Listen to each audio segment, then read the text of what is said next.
Welcome to the Bakersfield City Council meeting. This television broadcast is brought to you by the local cable companies, the County of Kern, and the City of Bakersfield. You can watch the rebroadcast of this meeting Saturday at 7 p.m., Sunday at 10 a.m., and the following Wednesday at 7 p.m. You can download the agenda for this meeting at www.bakersfieldcity.us. Presiding over this evening's meeting, the Honorable Mayor Karen K. Go. Good evening. It's my pleasure to call to order the 5:15 City Council meeting of June 5th, 2019. Madam Clerk, please call the roll. Mayor Go. Here. Vice Mayor Parlier. Here. Councilmember Rivera. Here. Councilmember Gonzalez. Here. Councilmember Weir. Here. Councilmember Smith. I am here. Councilmember Freeman. And Councilmember Sullivan. Here. Thank you. It's a pleasure to see so many people engaged in the civic process. We're particularly happy to see our scouts from Troop 2191. Scouts, will you wave? You're here for your citizenship badge, and thank you all for being here. Thank you for serving. At this time, we are scheduled to have Pastor Eric Burns lead us in the invocation. Are you here, Pastor? Okay, Pastor, I don't see you yet, but we will keep going on. And following the invocation, we have an amazing honor today, a reason to celebrate. We have in the house the person who was recognized as the California Counselor of the Year. Not one among many, the California Counselor of the Year. And Miss Megan Holmes is here. She's a counselor at West High, and she's going to lead us in the pledge. She was given this big honor by the California Student Aid Commission 2019 Arthur S. Marmaduke High School Counselor Award, which is an annual award recognizing the outstanding California high school counselor who demonstrates exemplary skills helping students to fulfill their dreams of going to college. And in talking with your parents, Miss Megan, they're so proud of you, but they said, you know, from early years, you always were this high achiever and you wanted to do good and you had this passion to serve others. Thought about going to law school, but then that changed. And now, having been a teacher of social studies at West High, South High School, and then earning your MSW at with counseling, and then pupil personnel services credential, yoga practitioner, and an avid swimmer. We are so proud of you. The city of Bakersfield really is very, very proud of you. So we're going to have you lead. Yeah, we'll have an opportunity to recognize her. Pastor Eric, have you arrived yet? No, but let's stand up and I'll just lead us in the invocation, and then we'll have Miss Megan after that.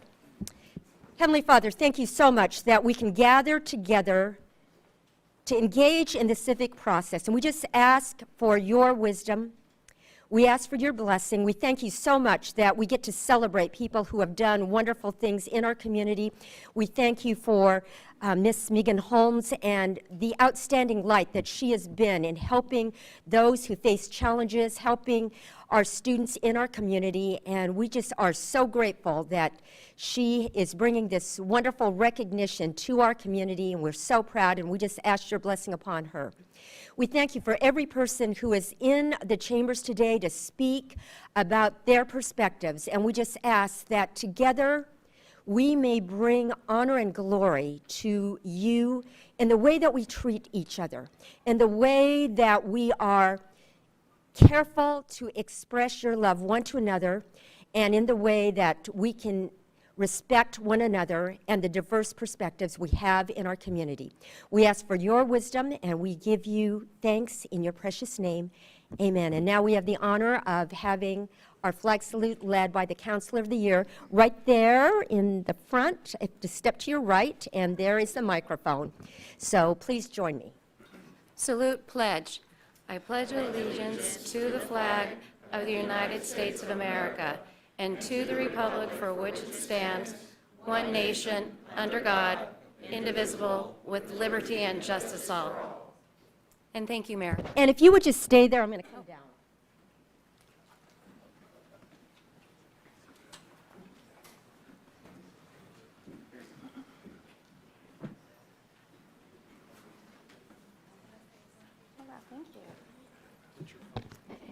And it's my honor to be able to present you with this medallion, with this medal.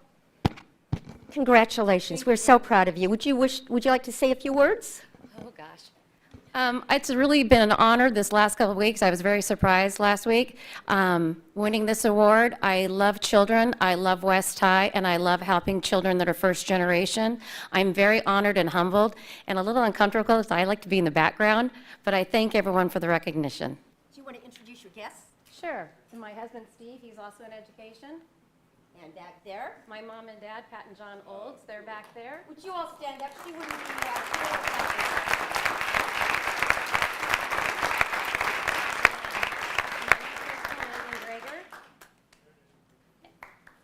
Dr. Dean McGee, Dr. Schaefer, and Dr. Mary Westendorf.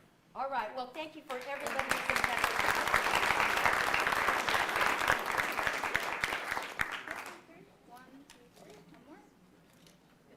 Thank you so much.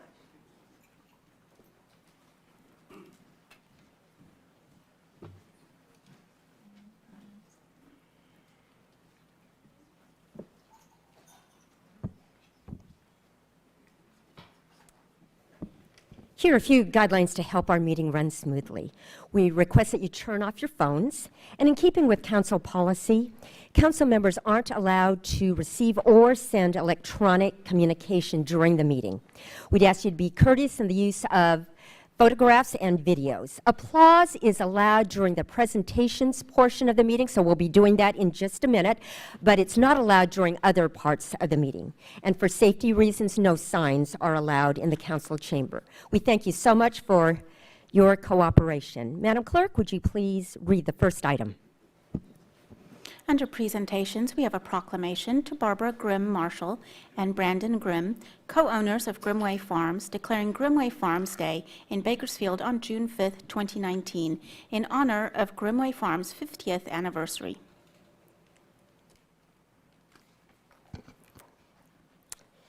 Barbara Grimm Marshall, co-owner with Miss Carrie Grimm Anderson, was not able to be here, but we have very capable representatives of Grimmway.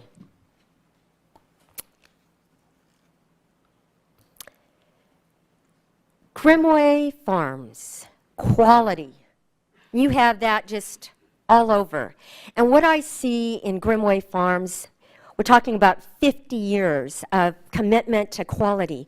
But not only quality in products, but what I see is quality in every expression of what your company does. And it is just so wonderful to see you in action. I had the pleasure in April of attending the company picnic, where they just had a couple of guests. 10,000 of their employees were there, and they gave away scholarships. But it was such a joy to see how the employees were treated with such care and just being a part of the family. Grimmway Farms has revolutionized the carrot industry, such a solid reputation across the globe, and it is an honor today for me to be able to issue the following proclamation. Whereas 2019 marks the 50th anniversary of Grimmway Farms, incorporated by brothers Rod and Bob Grimm in 1969 after first opening a roadside produce stand in Anaheim, California, where they would sell corn to their local community.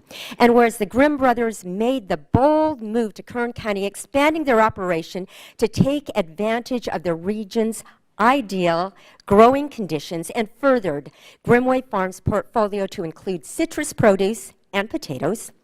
And whereas the procurement of several business assisted in the increase of distribution efficiencies across the eastern seaboard and the expansion of its carrot operation in the Pacific Northwest, and whereas Grimmway Farms produces more than 135 seasonal and year-round products distributed worldwide, empowering economic growth through the improvement and revitalization of the farming industry in Bakersfield and Kern County.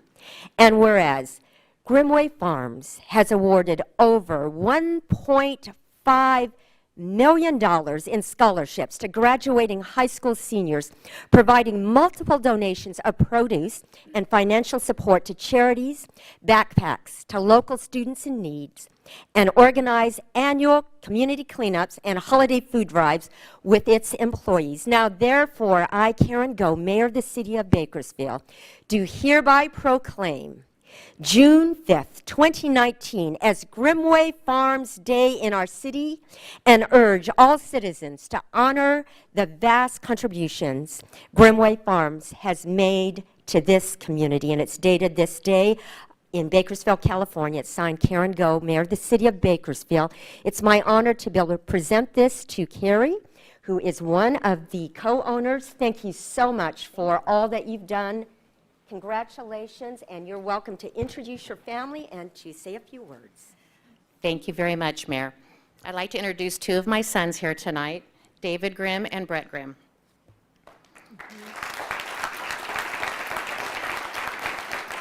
Thank you, Mayor, and to the Bakersfield City Council for your acknowledgement of Grimway Farms achieving this remarkable milestone. Our families are truly honored to have the support of the community. Without that support, and especially the support of our employees, this day would not be possible. 50 years ago, Bob and Rod started Grimway Farms, and they would truly be amazed at how the company has grown. They started out with a dream, worked hard, and took risks in Bakersfield. Our carrots, as well as our many other agricultural items, show that Bakersfield is an abundant agricultural area and provides nutritional food for the nation and many countries in the world. Bakersfield has been so good to us. It has been a wonderful place to grow our business and raise our families. Thank you from the bottom of our hearts for this amazing adventure, opportunity, and honor. Kara, you said Bakersfield has been so good to you. You've been so good to Bakersfield as a family. So thank you very much. Congratulations. Happy 50th anniversary. Let's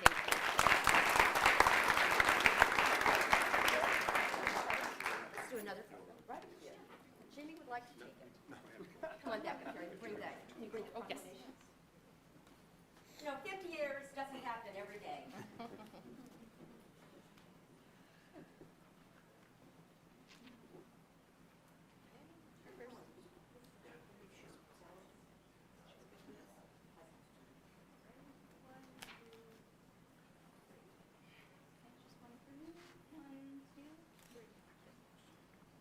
And is there any way, Grimway Farms team, if you're here, wave your hand.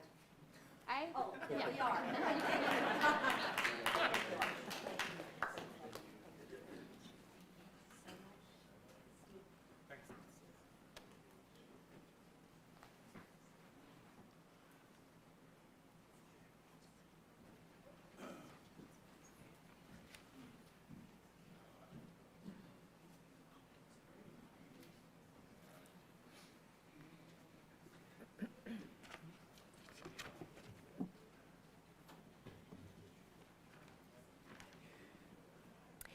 At this time, we'll receive public statements. All statements are given a 3-minute time limit, 15 minutes per topic. If you have written comments that are longer than your verbal statements, please give those to the clerk. She'll give copies to the council. We're very interested and concerned with your issues. Due to the public notice requirement of the Brown Act, council can't take action when an item isn't on the agenda. The council can, however, refer your matter to the committee or request that staff contact you. We'll hear public statements related to the police and fire vehicle graphics and decals that some of you might know of In God We Trust when item 13 is called under new business. So that's going to be with the item. And then if you are here for hearing items 10A or 10B, now isn't the time to speak. You'll be given an opportunity when that item is called later in the meeting. In addition, if you're here to speak on, we're ending right there. That was an overlap. So, Madam Clerk, what is our item now for public speakers? Mayor Go, we've received 27 public statement cards this evening, 3 speakers regarding separate subjects, and we have received 24 speaker cards regarding the new business item. And as a reminder, as Mayor Go has stated, Everyone who submitted a speaker card will be heard when that item is called for discussion. The first public speaker this evening is Joanne Gapmeyer.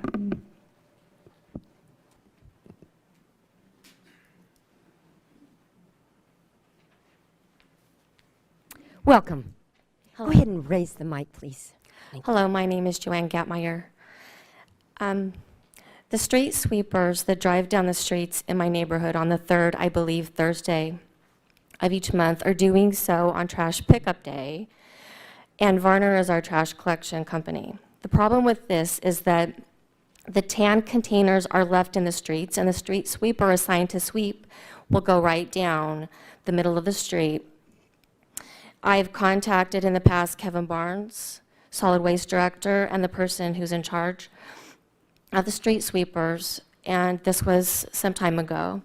And I asked if there might be a way to adjust the calendars so that the sweepers are assigned a day other than Tuesdays, which are the green and the blue waste pickup, or Thursdays, which is the tan container pickup in my neighborhood.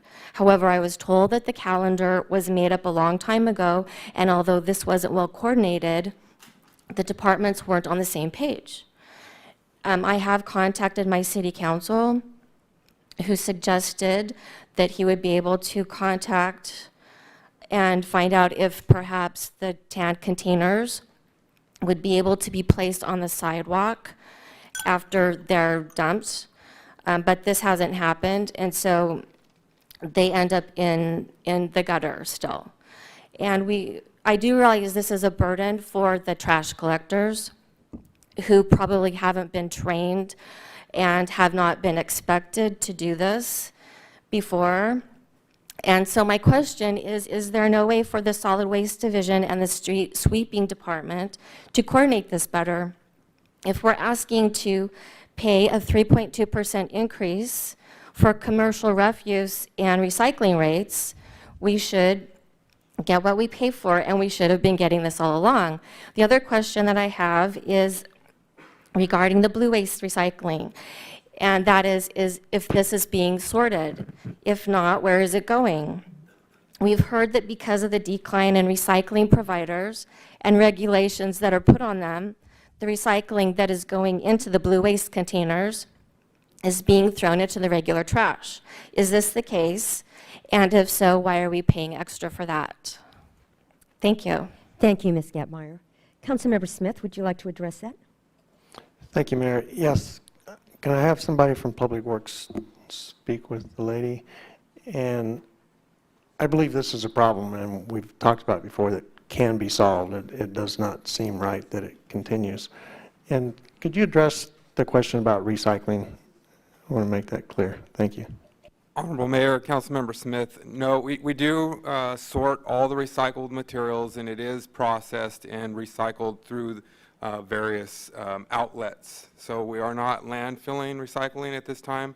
It is significantly increased the cost due to the downturn in China provided 60% of the world's recycling. They have since closed their doors on recycling, so it has made it more challenging for us to find outlets for those sources, for those recyclables. However, we are still recycling, or we are still finding outlets and recycling the materials. Thank you. Thank you. Madam Clerk, next speaker, please. Greenfield Walking Group Youth.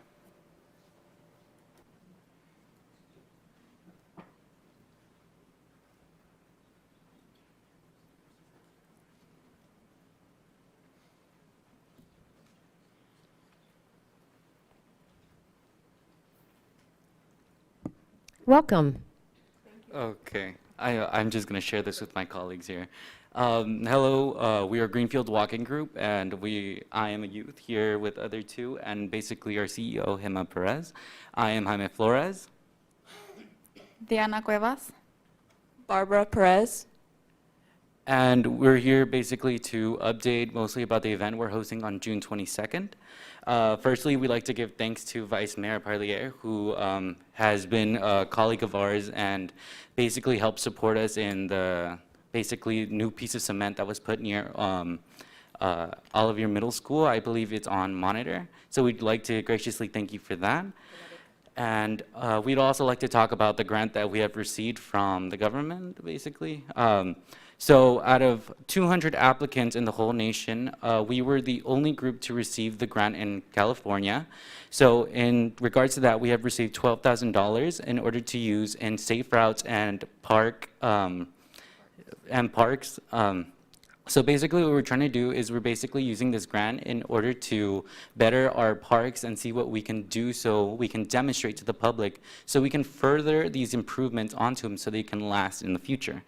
I'd like to talk about most of the things that we're going to be having, such as games. So we'll be having activities for the kids so everyone can have fun. It's a fun family public activity. And we'll be hosting a color run, so if anyone likes to run and basically be thrown powder on, we suggest you come. You're all invited. We will also be having a survey which will basically give us a better statistic rates of basically what the public would want to see in their parks, such as in Greenfield, in Rexland, or in Stern. We're up for any suggestions and we're trying to make the best possible of this grant. We'd also like to talk about the lights that we're trying to see if we can use in order to see if we can slow down any traffic that's happening there. That's basically where we're trying to do a demonstration in Stern. So that way we're able to basically create a safer space for students and youngins and basically adults. Other than that, we'd like to mention the Creative Sidewalk, which we are taking part of as a community and as a group. Firstly, we have come up with the theme of Aztecs, because who doesn't love Aztecs and warriors? I believe they are outstanding, and they basically suggest so much of the culture that we deprive on. That, or we have suggested also a rainbow, so that way we're able to suggest equality amongst everyone in our community, so no one is left out. So overall, I'd like to give thanks to everyone in the council for hearing us, and we'd like to say thank you. Well, thank you so much, and congratulations on your outstanding achievement. Hema, we want to just recognize your leadership. You have made such a difference in that community, and we are so fortunate to have all of you, Greenfield Walking Group, working so hard for our community. Vice Mayor. Thank you. Thank you, Mayor. You know, you're just a wonderful group. I'm so excited that I have you in my ward. You know, everybody in the audience, this is just a group of kids that want to do better for their community, got together, had some ideas, and are really making a difference. I'd like to ask somebody from the city manager's office. I met with this group just a couple of days ago, and they have several things, several different things they'd like to improve around Ward 7, and actually it spills over into Willie's ward a little bit around Golden Valley High School. And instead of referring to a couple different departments, if somebody could just run, you know, roughshod over the whole thing, I'd sure appreciate it. And thank you so much again, and we'll be talking soon. Thank you. Thank you. Madam Clerk, next speaker, please. Alex Belfour.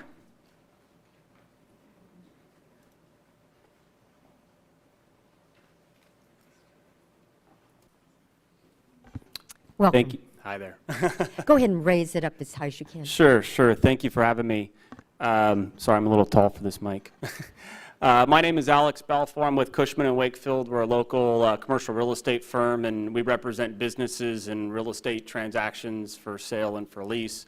Part of my my representation is there's about 4 or 5 breweries in town, and about 3 or 4 of the total are clients of mine that I've represented in current and past negotiations. So I'm really going to be here more as an observer of the vote tonight on the brewery ordinance, which would be the removal of the mandatory kitchen and restaurant component of the brewery. And I'm coming more as firsthand experience because I have represented breweries in the past, and we've wanted to put these breweries downtown, and these breweries have wanted to go downtown. And the big deterrence for them is that they don't want to be in the food business, as well as they don't want the inflation of the startup capital in opening up a brewery as well as a restaurant, because it can nearly double to triple the size of the startup investment. So really just here as an observer to see how the vote goes with the brewery. We're hoping that the kitchen restaurant ordinance is removed from it, and hopefully that spurs the start of the downtown brewery corridor, let's call it. So anyways, thank you for having me. Thank you, Mr. Balfour. Madam Clerk, next item, please.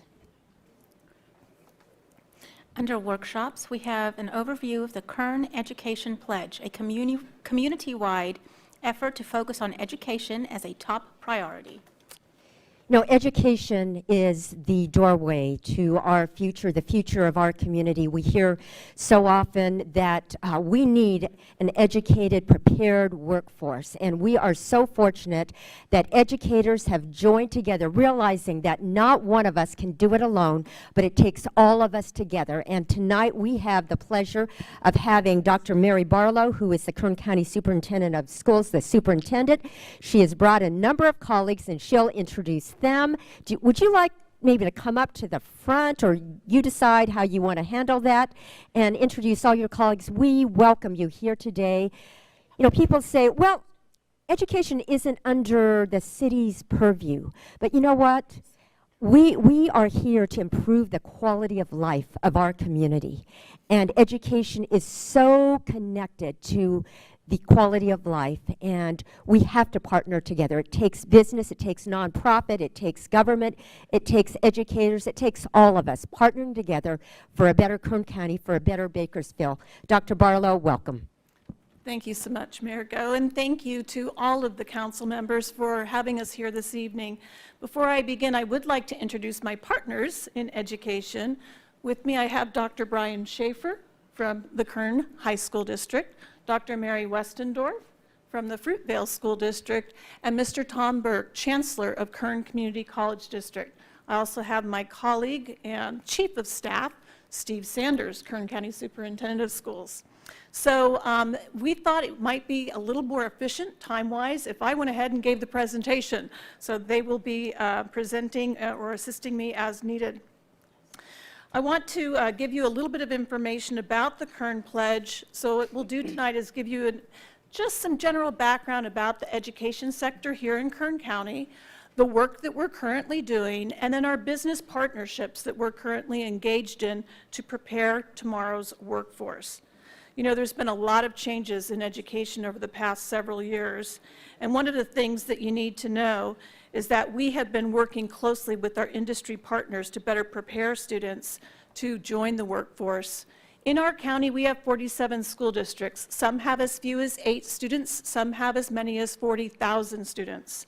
They're spread out across a very large geographic area. As you can see through the presentation, we have a number of employment and training centers for your university, and our own County Office of Education also offers education for those most at-risk students. We serve approximately 240,000 students across the county of Kern. 130,000 of those students are what we would call eligible for unduplicated pupil assistance. So they receive additional dollars, as school districts do, to assist those students who are English language learners, they're low income, perhaps foster youth. In addition, we have 18,000 students who have special needs, so they need additional supports in school to be successful. As you can see, we have a number of high schools, and we have a number of community colleges that support those schools, those students. But we're not there. We are lagging behind the state of California, and we know this, we own it, and we're doing something about it. You might notice that we are as you can see, now exceeding the state of California in terms of our growth in English language arts over the past 4 years. We've set a goal for ourselves to double the growth of the state of California so that we can close the achievement gap, because all of our students deserve great education. We're not doing as well in mathematics. We have not met the California state average in terms of growth over the past 4 years. So this year we doubled down, we added additional support staff, and we're better coordinating our work across the 47 districts. As you can see, we are exceeding the state of California in terms of graduation rates, and that is primarily due to Kern High. Kern High School District represents the majority of high school students in the county. However, given everything that we've done, despite the growth, we know we still have a long way to go. In California, we have about 39% of the population age 25 or older has an associate's degree, whereas in Kern County, it's only 22%. 1 in 4 of our residents live in poverty, and over 70% of our school-age children, or 30% rather, of our school-age children live in poverty. That means an annual income of about $26,000 a year for a family of 4. And it's challenging to be able to pay for education when you're facing those kinds of dilemmas. We know, though, that when we look at the Kern workforce that's needed here in Kern County, it's related to STEM and STEAM activities. So we absolutely have to have an educated workforce. So what are we doing about it? Well, as Henry Ford once said, coming together is a beginning, keeping together is progress, and working together is success. So I've been impressed with the level of collaboration here in Kern County, and I can tell you we are definitely doing things unlike anywhere else in the United States. What you see before you is a number of initiatives that are at local community college districts, at CSUB, at our own high schools, and community schools. And those initiatives are wonderful, and they've done amazing things. But when we bring them together through the work of the Kern Pledge, then we're really starting to make progress. We're not replacing those efforts. In fact, what we're doing is saying that when we align our work through a collective impact model, that we will all achieve more for our students. So our vision is this: 47 different superintendents, based on the approval of their board members, which are anywhere from 3 to 7 members, agreed to some common goals, all guided by this collective impact.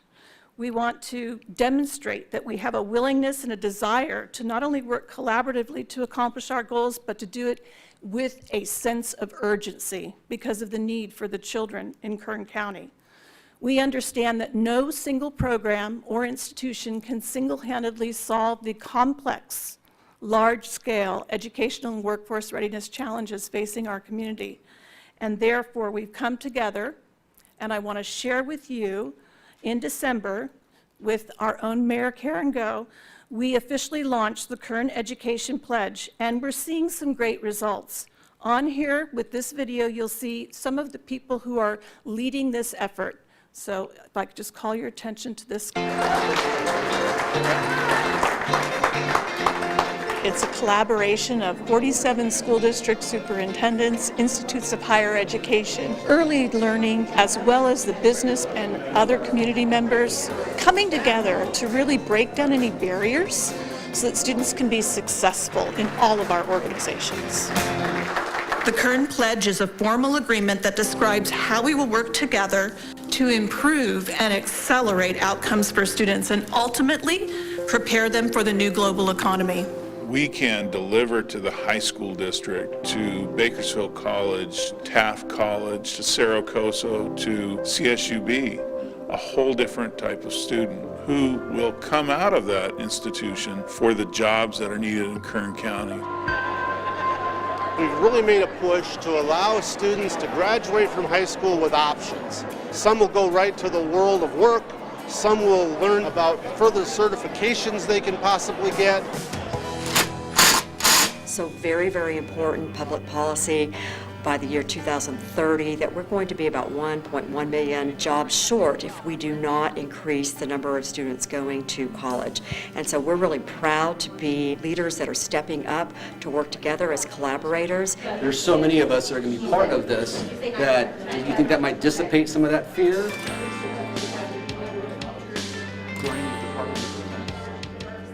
We bring together superintendents from all 47 school districts here in Kern, as well as leaders from our higher education institutions. The better we understand where they have come from, what their experiences have been when they arrive, the better we're going to be able to cater our programs to meet their educational goals. College is where students are going to get those skills and knowledge to go into the workforce, whether it be as an engineer, getting an engineering degree, or getting a certificate in welding and becoming a welder. This pledge is important for the community, and Chevron has made a pledge from years ago in how we invest all around in different programs to promote that pipeline of skilled workers. As the largest elementary school district in the state, we're proud to support the Kern Education Pledge. One of the things is this is a collaboration and partnership with the goal of ensuring that every student is academically successful and adequately prepared for life. This type of partnership is exactly what we need. We cannot do it individually, but when we unite as a community, we can take on even the most pressing needs of our community. We know that improving student outcomes throughout Kern County requires innovative and sustained collaboration across all of our organizations, and I have been impressed by the level of commitment around this work that I have seen to date. Now, I don't think it could happen very many places in California, but the collaborative nature about the superintendents and the districts that are in Kern County is going to make this happen. And the thing that's going to really make my heart sing is watching those children, the class of 2031, and knowing that we're going to have an impact on their future.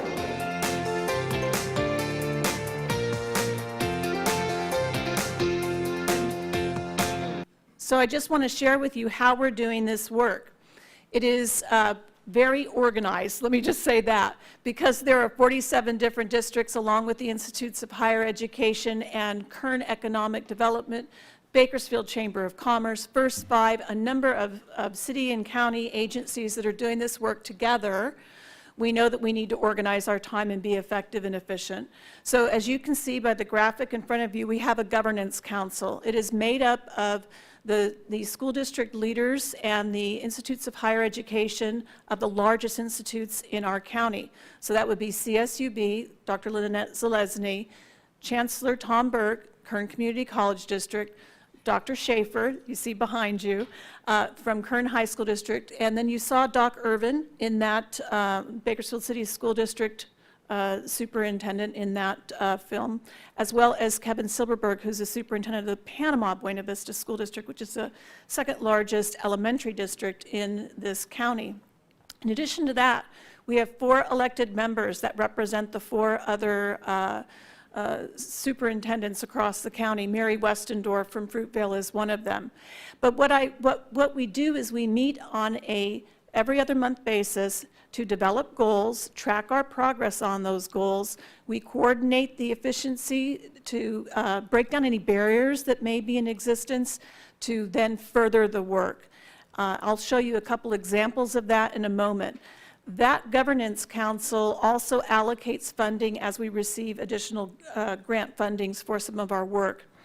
The work groups meet every 2 weeks. They are people like boots on the ground. They are looking at the research strategies, they're determining what the data is showing them in terms of outcomes, and they're making mid-course corrections as needed to really improve those outcomes for students. We want to, again, outpace the state of California by doubling it, and that will close our achievement gap. And then the general membership, they meet about 4 times a year, and that membership is made up of a lot of additional groups of individuals who are interested in education, want to participate and lend their voice to education and the progress.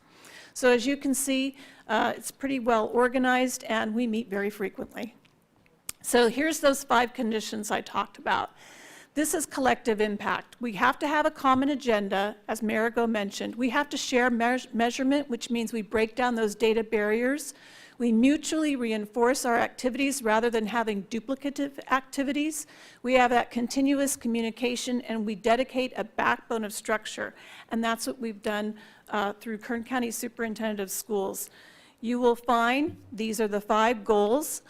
We left collateral materials with you so you can look at them, but just kind of quickly, I might want to mention that it begins pre-K all the way through to post-employment. We want to make sure that not only do children come to school ready to learn, but when they exit whatever their post-secondary education is, that they are able to attain a living wage, a career, and be a support to our community, a contributing member to our community.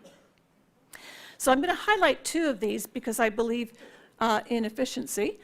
Here's the work groups. We have the Kinder Readiness Work Group, the Literacy, College and Career Work Group, Post-Secondary Enrollment and Program Completion Work Group. The Data Sharing Work Group is going across all of those, as well as the chronic absenteeism, because we know if children are not in school, they will not learn how to read. So here's 2 examples. The Kinder Readiness. Last year, Panama Buena Vista Union School District, as well as Bakersfield City School District, researched and adopted and piloted a kinder readiness assessment, a common kinder readiness assessment that they could use across 2 districts, first time ever. They agreed that this was actually showing promise, so they were better able to identify what children needed for supports to enter kindergarten ready to learn. After this pilot this past year, they decided to expand it to their entire districts, both districts, that reaches well over 40,000 students, and 19 additional districts have now adopted that common readiness. They will be trained in June, and they will be ready to start sharing that data amongst themselves, so we can find out what's working with certain student groups and in certain classrooms and then replicate it. We'll also be able to share costs because we'll be able to train together, so there's some efficiency of scale there. The second example I want to share with you is something called the Kern Integrated Data System. It's the first of its kind in the nation. It's where kids are not just a number. We collect data from pre-K all the way through to post-employment. We worked with all of the 47 school districts along with the Institutes of Higher Education to get all of the attorneys to sign off that we can share data in a certain protected way, so that what we are able to do is know what children need as they advance from grade level to grade level, school to school, and institution to institution. 9 districts are currently piloting this. In June, just this week, they took a look at the first module of Essentials that gives basic demographic data and transfers information from one district to the next. By December 2019, it will be fully deployed, and they'll be able to understand better how one student succeeds in a classroom in Ridgecrest and another student might succeed in a classroom in Owasco. And we can learn from one another. So we're very excited about this, and we really look forward to sharing that information with you in the future. But why are we doing all of this? Because we know you need an educated workforce. So what I want to share with you today is very quickly what this is all about and how we're preparing students for the workforce. We're excited about the effort. We know it's important. We want to be a partner in this. And let me just share this Career Expo with you. And look around, look up, down, you can see get a sense of how big the space is going to be. There's no better person to learn about a job from the person who's doing the job. You go back here, you can see the well. Close to 150 different employers here from a wide range and pretty much every industry sector covered. And so the opportunity for kids is find out about jobs they probably didn't even know existed in their communities. Bolthouse Farms, Tasteful Selections, there's an Amazon Fulfillment Center coming. Anything that deals with automation, our program and all the programs at BC are very focused on.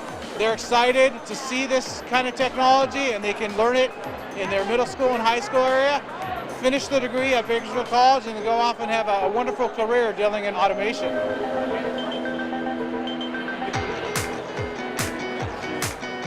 These are students in our community, and that's what we're looking for. So, you know, she is just getting into college, but in 4 or 5 years, she might be working alongside me.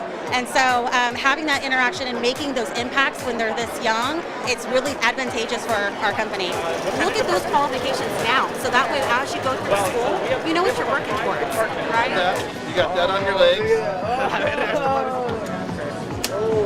When you take an aptitude test or a bubble test, it's not really real. But these people are showing the kids and showing their parents that you can, in fact, have a job in whatever particular area that you're looking for.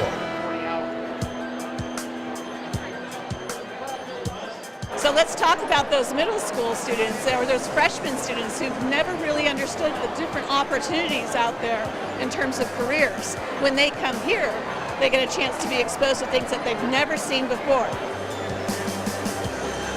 I personally like engineering, so that looked very interesting to me. A virtual reality system, I've not seen anything like that, or tried anything like that. I have some new ideas. Between our high school districts and our unified districts, between our community colleges, our industry partners, and our nonprofits, we're all here together collectively. Just watching the kids, they're excited, and I just watched a young man over here grab his dad's shirt and say, hey, let's go over here. That's pretty neat.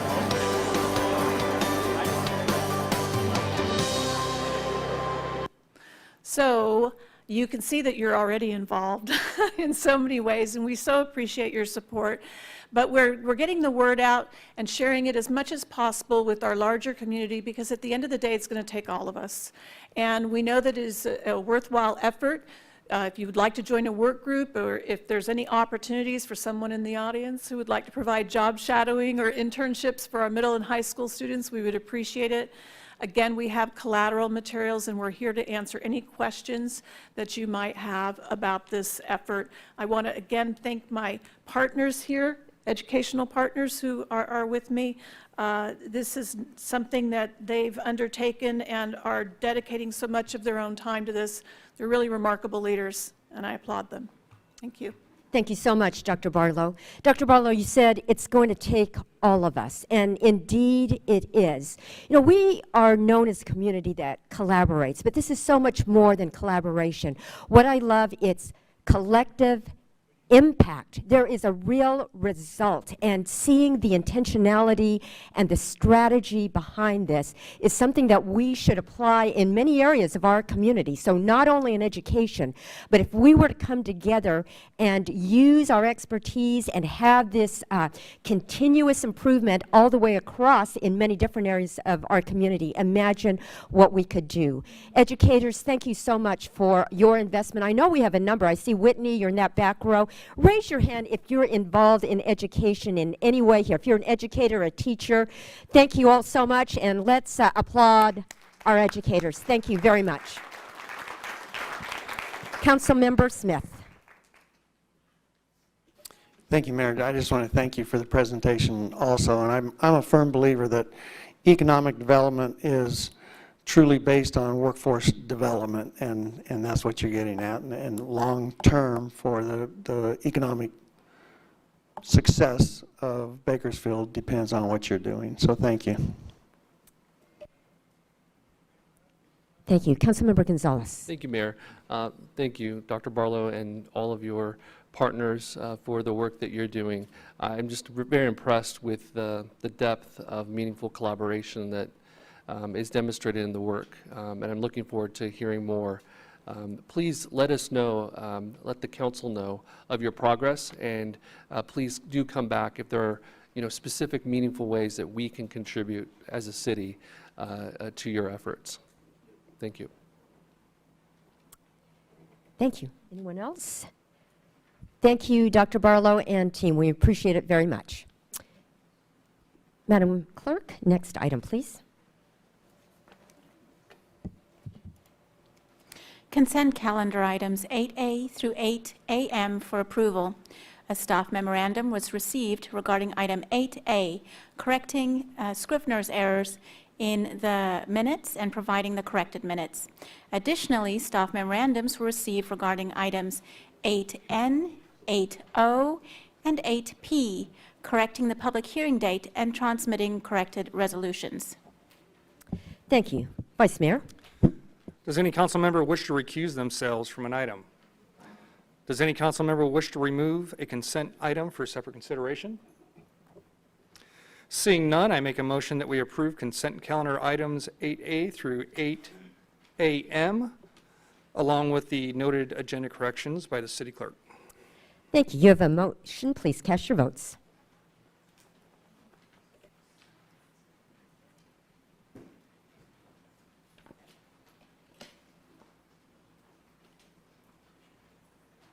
Motion is approved. Thank you. Before our next item now is the public hearing, and before I open the public hearing, I'll go over the presentation time policy. Each side is allowed 15 minutes. It's 15 minutes for all speakers, so it's important that you identify yourself and make your statement quickly so others may speak. We'll hear statements first from those opposed to staff's recommendation, then we'll hear from those who are in favor. If there's testimony on both sides, each side will be allowed a 5-minute rebuttal. There's a clock on the 2 TV screens behind me which indicates 15 minutes. Please step to the microphone, identify yourself, and after 14 minutes, a yellow light will come on. At the end of 15 minutes, a red light will flash, and it's that time to end your statement. You may ask questions during your statement, but they won't be answered until the public hearing is closed. If you have written comments that are longer than your statement, please provide those to the clerk. She'll give copies to the council, and we ask you to be courteous and respectful of others. Unless there's approval by the majority of the city council, there's a strict 15-minute time limit for all those in favor or in opposition to staff's recommendations. So please be concise. Madam Clerk, would you please read the first public hearing item? Public hearing to consider resolutions adopting refuse and recycling rates for fiscal year 2019-2020. Thank you. Mr. Fidler. Honorable Mayor and council members, Chapter 8.32 of the Bakersfield Municipal Code allows the setting of fees and charges to recover costs for services rendered. As you're aware, the city of Bakersfield contracts out approximately 50% of its refuse collection services. The city has a long-term hauling contract that grants an annual rate increase to private contract haulers according to the Consumer Price Index. This year's Consumer Price Index is estimated or is calculated at 3.2%. In addition, the city of Bakersfield provides the other 50% of services. The city has calculated that the services that they provide would be equivalent to the 3.2% increase as well. So, and those costs are generally in regards to the additional costs for equipment, fuel, electricity, gate fees for the refuse collection services, and increasing other increasing fees. So at this time, staff is recommending approval of both resolutions. Thank you, Mr. Fidler. At this time, I'll open the public hearing. How many people would like to speak in opposition to staff's recommendation? Would you just raise your hands? Seeing none, how many would like to speak in favor of staff's recommendation?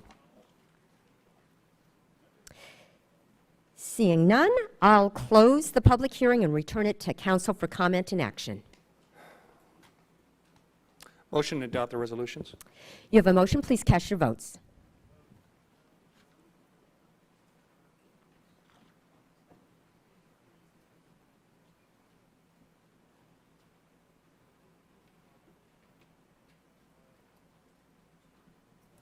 Motion is approved. Thank you. Madam Clerk, next public hearing item, please.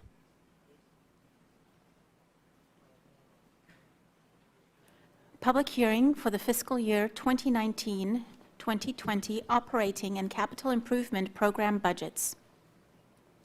Mr. Hewitt. Good evening, Honorable Mayor and City Council members. Each year we come before you with a required public hearing for the budget. In this case, it's the budget that will begin July 1 of 2019.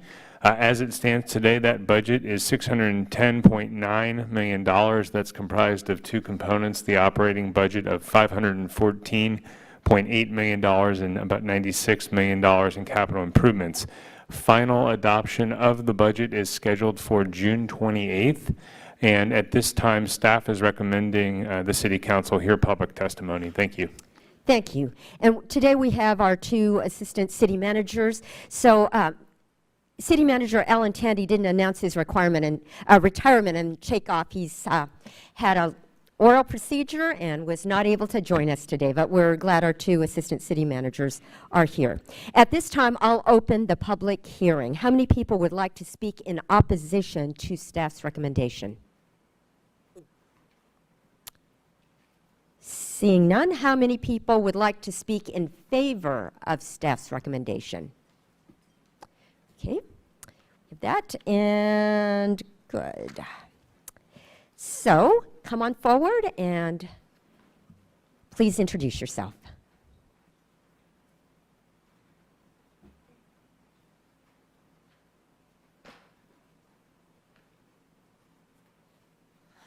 Hi. Welcome, Ms. Peterson. My name is Kaylin Peterson, and I am representing the Greater Bakersfield Chamber of Commerce, which is a business organization representing over 1,100 businesses, which employ over 70,000 Californians. I gave the clerk our letter, which we sent to you guys earlier. We have appreciated the open dialogue that we have had with city staff and appreciate the work that they have done to prepare for this year's budget. As a chamber, although we understand the rationale, We disagree with the Citizens Oversight Committee to not recommend the proposed expenditures for the entertainment facilities and parks. We do feel that these are prudent and fiscally sound, making upgrades that are strongly needed to both the entertainment facilities and our parks. As discussed during the first workshop, we encourage the continued conversations between the city manager's office, the police department, the city attorney, and with the city attorney, with the Kern County District Attorney's Office and the sheriff, aimed at developing solutions around prosecution and incarceration for more misdemeanor and quality of life crimes. If more police will be on patrol, we're hopeful that there will be a deterrent effect, but also expect a corresponding increase in citations and arrests that will need to be addressed. Citizens have to be assured that when they are victims of a crime, that the justice system and their tax dollars are working for them.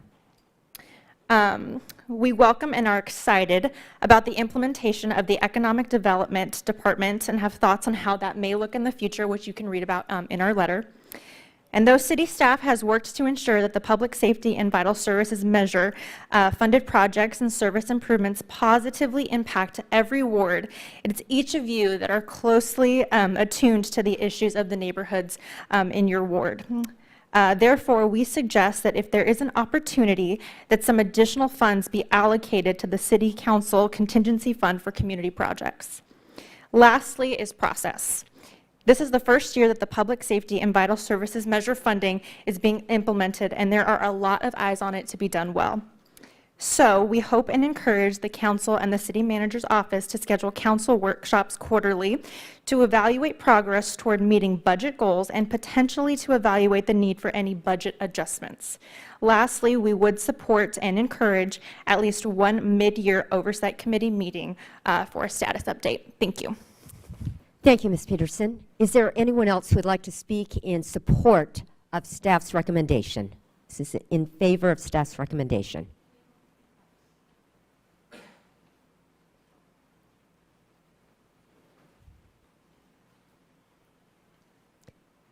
Excuse me, good afternoon. Just say your name, Oh, please. Jasmine del Aguila. And I'm just going to take the space now. I'm not sure if I should have done my hand before, but can I just address you with our comment? Are you speaking in opposition? It's a request for the board to make for a participatory budgeting. So Sure. Yes, okay. So good afternoon, City Council. My name is Jasmine del Aguila. I'm with Leadership Council for Justice and Accountability.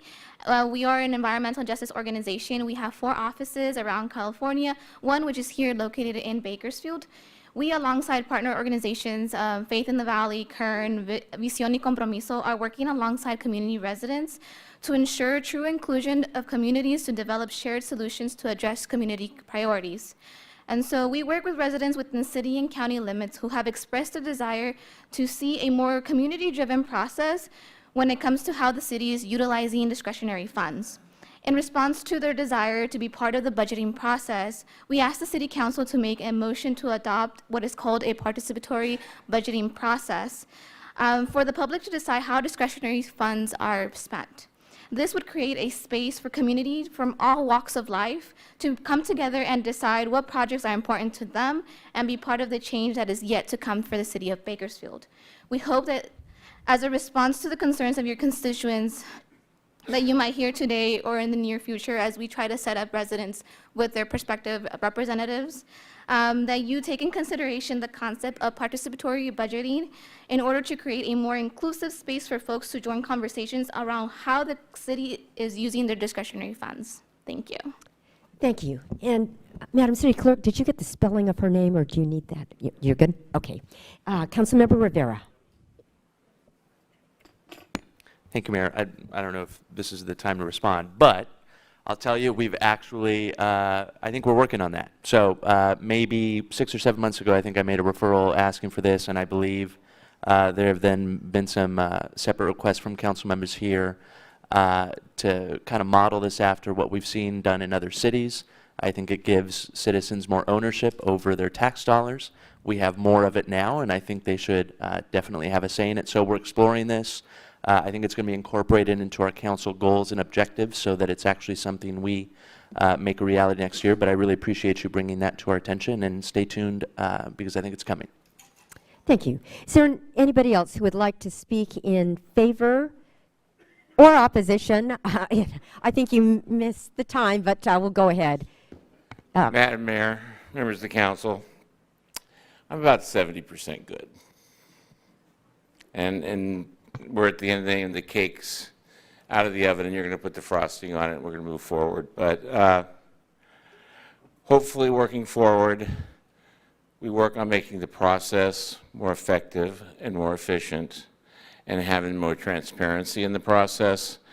And once we get into the next fiscal year, I want to be talking to you, council, about your inputs and you as the governing body driving discussions, because we think that was missing this year.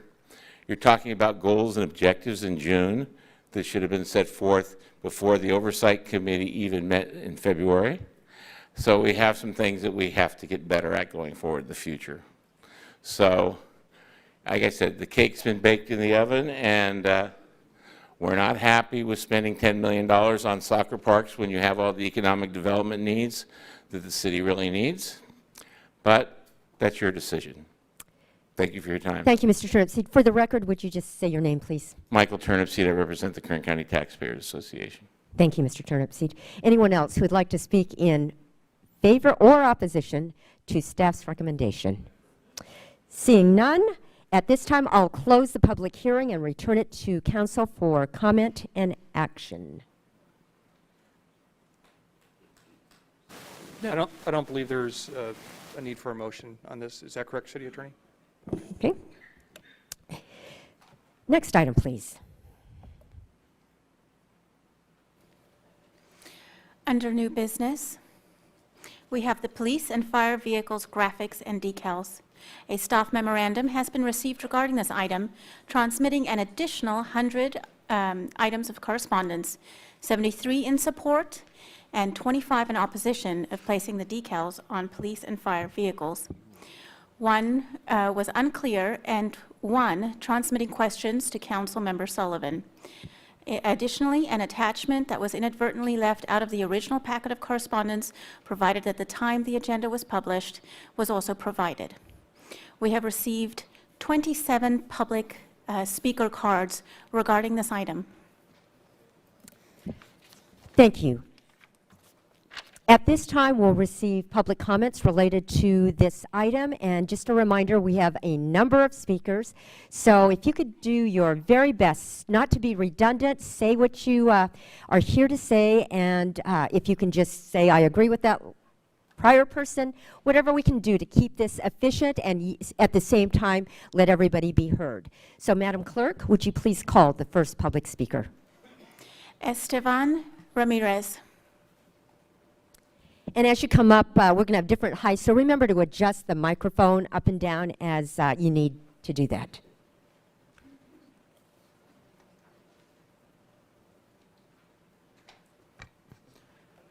Good evening, everybody. Thank you for having me here. My name is Estevan Ramirez, and I actually live in the New Shafter area, which is pretty much one street away from Bakersfield. And so we often get Bakersfield patrol cars in that area. And as a resident here, I'm actually here to speak on behalf of an underrepresented group. Proponents of In God We Trust decals, they often talk about tradition, and they talk about patriotism, but we don't think it's about that at all. I know of a more traditional and a more patriotic slogan. It's right there behind you. It was our motto for about 180 years. And it's not exclusionary. It doesn't talk about race, sexual orientation, religion, age. It's welcoming of all. And although many of you here might think that In God We Trust is not an endorsement of religion or an erosion of the separation of church and state, we feel that it is. When they say under God in the pledge, they ostracize us non-Christian Americans.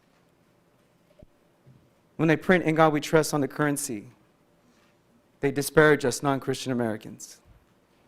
When they add In God We Trust to buildings, they unwelcome us non-Christian Americans who walk through those doors.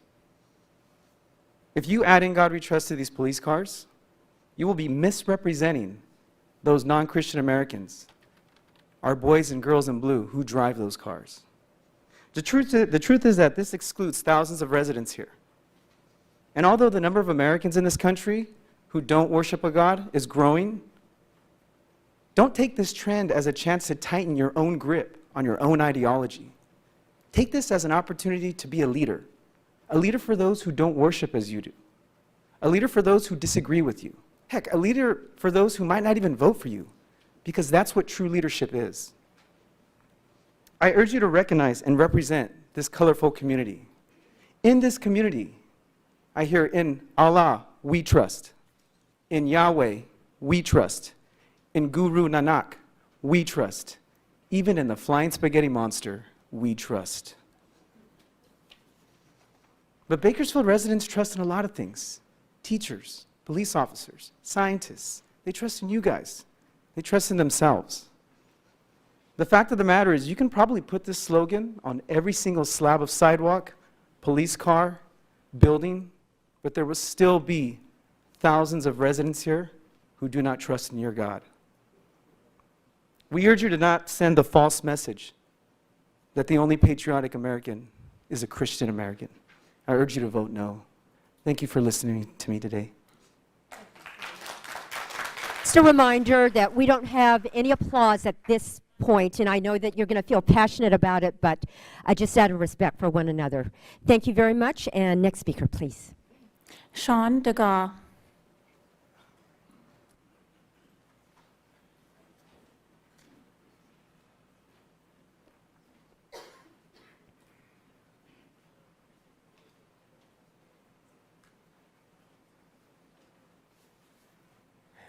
Good Welcome. afternoon.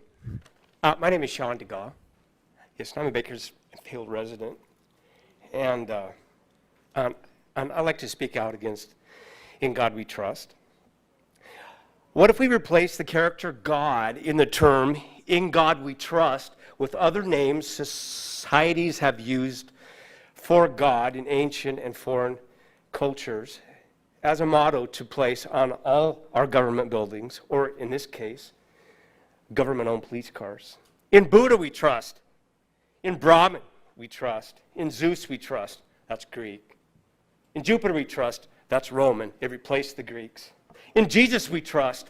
The replacement for Zeus and other polytheistic gods in Roman and present Western culture. In Yahweh we trust. By the way, Jewish people aren't allowed to print the full word G-O-D. They don't say "In God we trust." Muslims refer to this same God as Allah. In Allah we trust. A different name, but the same God. In the Great Spirit we trust. The same God again, but a different name. All motto substitutions are divisive and exclusionary by their very nature. In fact, "In God we trust" is a Christian effort that conditions our society into accepting Christian supremacy, namely the Christian nation myth. Protecting democracy requires effort. Our founding fathers knew this. Jefferson wrote, "If a nation expects to be free and ignorant at the same time, it expects what never was and never will be."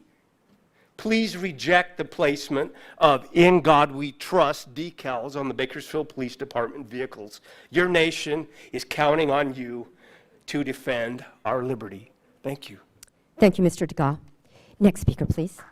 Just a reminder that we don't have applause during this time. Jennifer Bloomquist.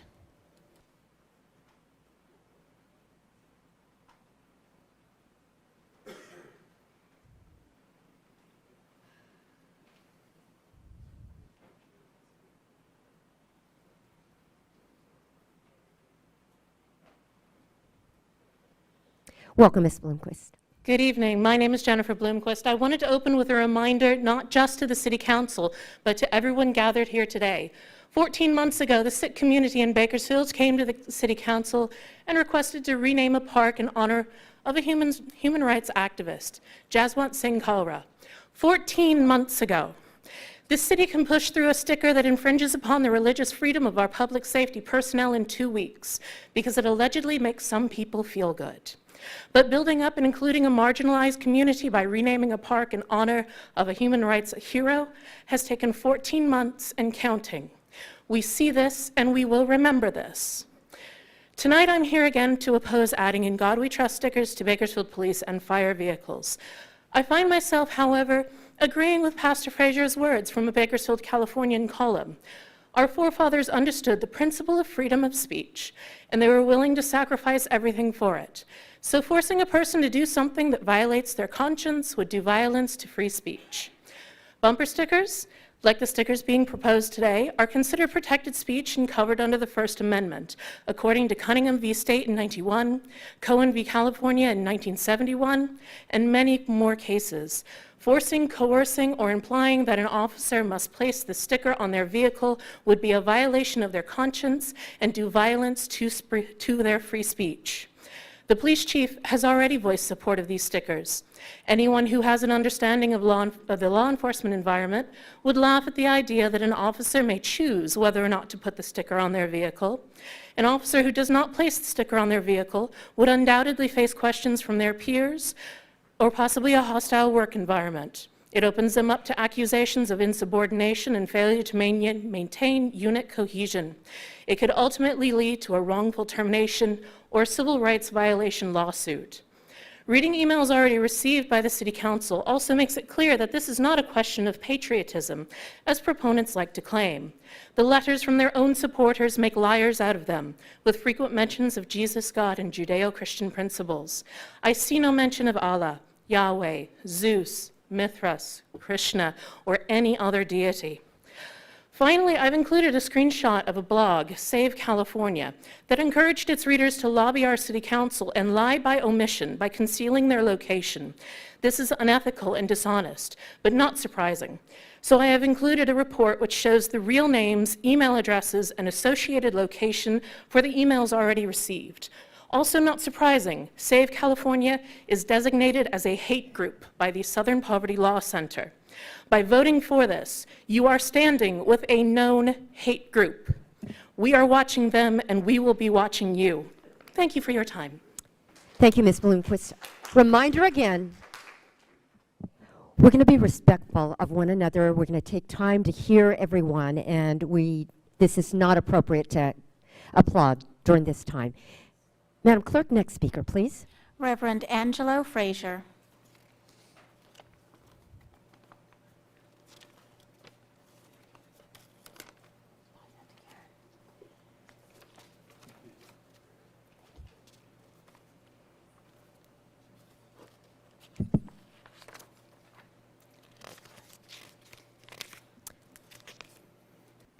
Welcome, Pastor. Honorable Mayor, council members.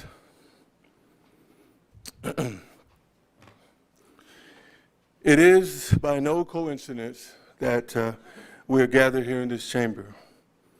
And because 75 years ago tomorrow, D-Day, we're about to celebrate the greatest liberation by the greatest generation ever. It was because of what they did, what they stood for, and many died, that we are able to stand here today. It is for honor, it is for truth, it is for, shall I say, patriotism, it is for faith, it is for duty, it is for freedom and democracy. It is what makes this country great. It is what gives freedom to us all, freedom to agree, freedom to disagree, and freedom to protest. That time, 75 years ago, D-Day, many nations rose up together to fight for a world where freedom and democracy could survive.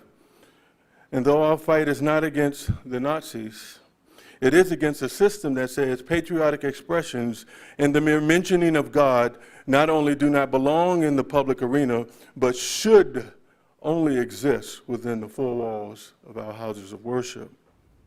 How then shall we lead? What will this generation be known for?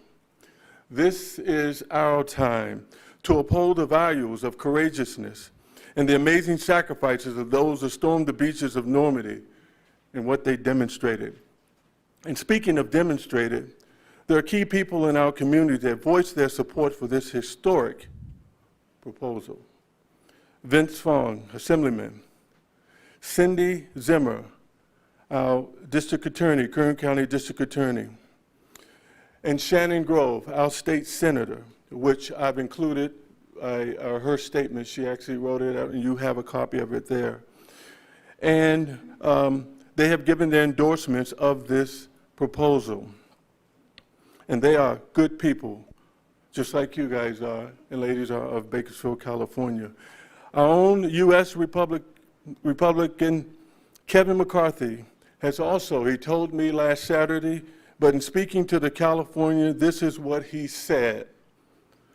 The law enforcement officers of Bakersfield are some of the best in this country who work day in and day out to protect our communities. McCarthy said in a statement to the Californian, displaying "In God We Trust," the official motto of the United States, on Bakersfield police cars. Pastor Frazier, your time's almost up, so go ahead and wrap it up quickly, please. Well, Go ahead. Okay. On department, displaying on police cars is. You're over your time. So I'm over my yeah. Thank you. Thank you. Thank you, Pastor. Next speaker, please. Randy Thomason. Just a reminder, no applause, please. Welcome, Mr. Thomason. It's 3 minutes per speaker. So just a reminder to watch the time over there.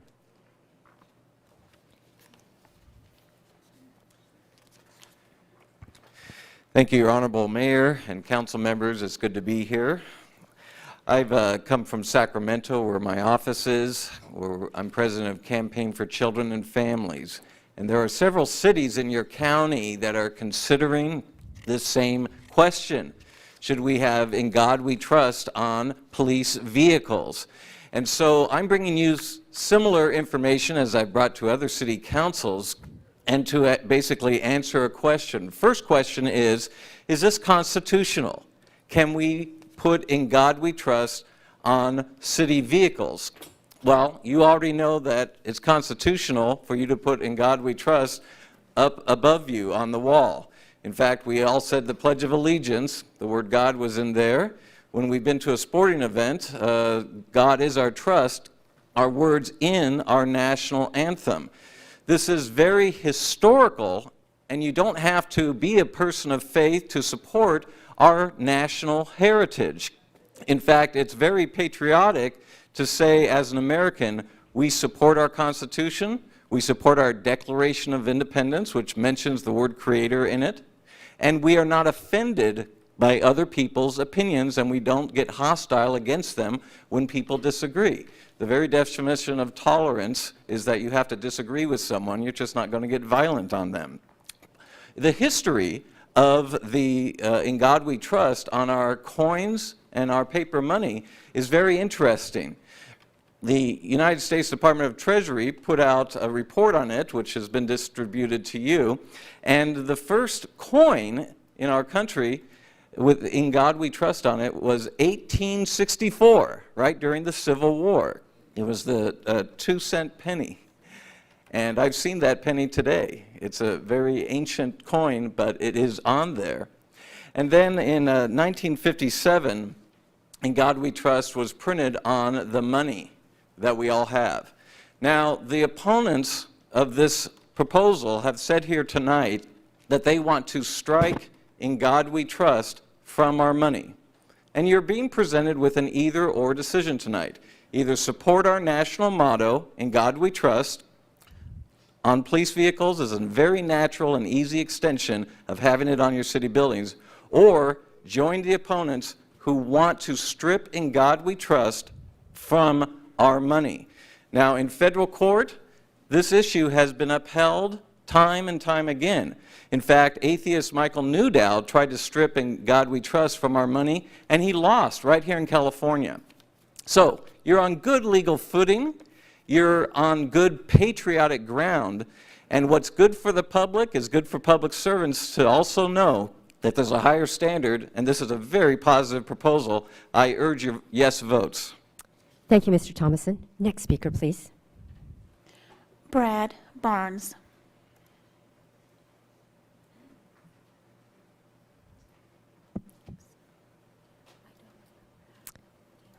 Thank Welcome, you Mr. very Barnes. much. I just very much appreciated the start of the meeting, the prayer, the pledge. I see the writing up on the wall, and I think that having that decal on the police vehicles would be just a wonderful gesture, and would have the opportunity to diffuse a lot of potentially bad situations. So I just wanted to come before you and support the decision, a yes vote. Thank you very much. Thank you, Mr. Barnes. Next speaker, please. Curtis Bingham, Sr.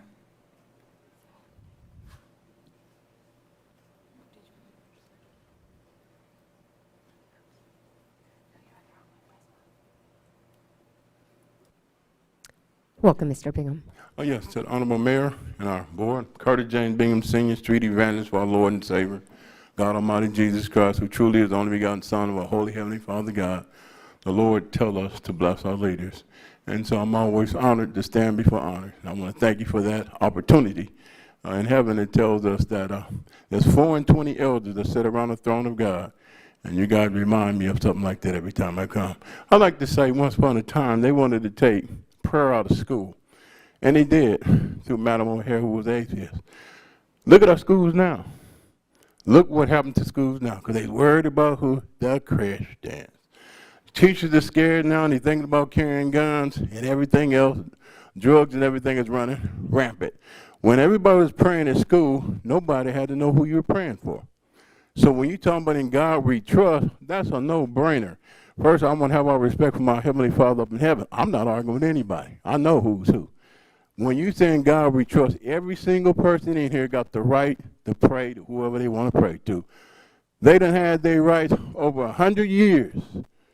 Ain't nothing been on no public vehicle, but in God we trust. Well, it's about time, for the Lord to get his turn. See, they done had theirs continuously. I heard on the news the last time I was here, a guy said that law enforcement ain't worthy of it. It's one of the worst things I've ever heard in my entire life. People going out giving their lives. See, you hear it, but they don't really respect it. But these officers been shot down day in and day out trying to protect us. One of the greatest things you can do is offer them that. So when the little kids see it, the grown kids see it, everybody know what God means. God says God is love. And you just got too many people don't want that to be attributed to them when it should be. Romans chapter 13, the Lord said what? For anybody in it was born, he said law enforcement are his ministers. So you know God Almighty, Jesus Christ, would love to have it on his car. Now, if you don't believe in Jesus, you get the same respect. That's one thing good about the Lord. He said he gave us liberty. You free to choose. God and trust ain't going to hurt a fly, because can't nobody tell you who to pray to. They just want to keep having their ways. And like I said, for 100 years, they've been having their ways.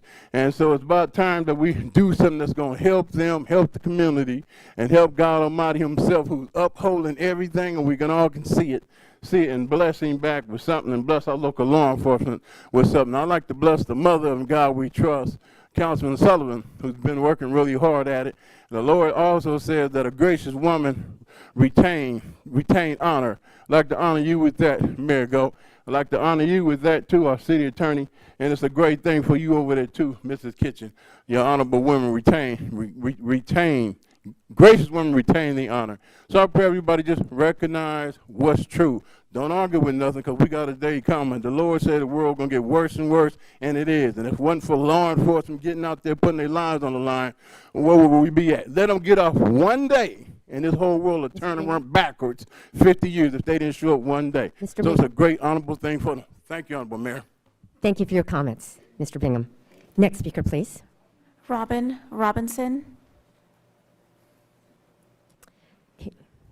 We are over our 15-minute mark on public comments. So is there any action that council would like to take?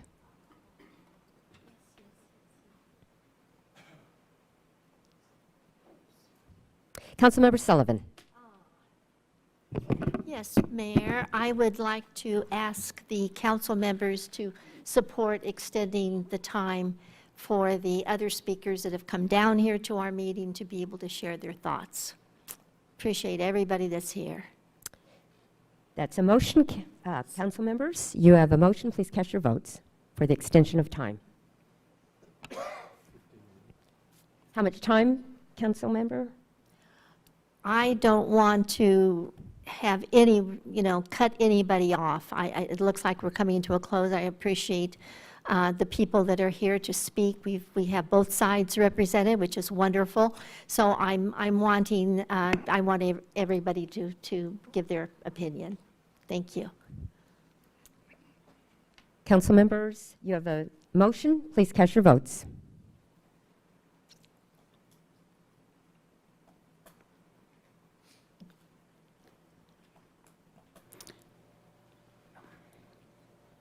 Motion is approved. Thank you. Pastor Robin. Thank you, council members. Mayor Go, Vice Mayor Parlier, and fellow council members, my name is Robin Robinson. I'm with City Serve Bakersfield. I've also been a local pastor in this community for the last 32 years. Tonight, I just wanted to take a quick moment to bring encouragement in favor of placing In God We Trust on our police and fire vehicles.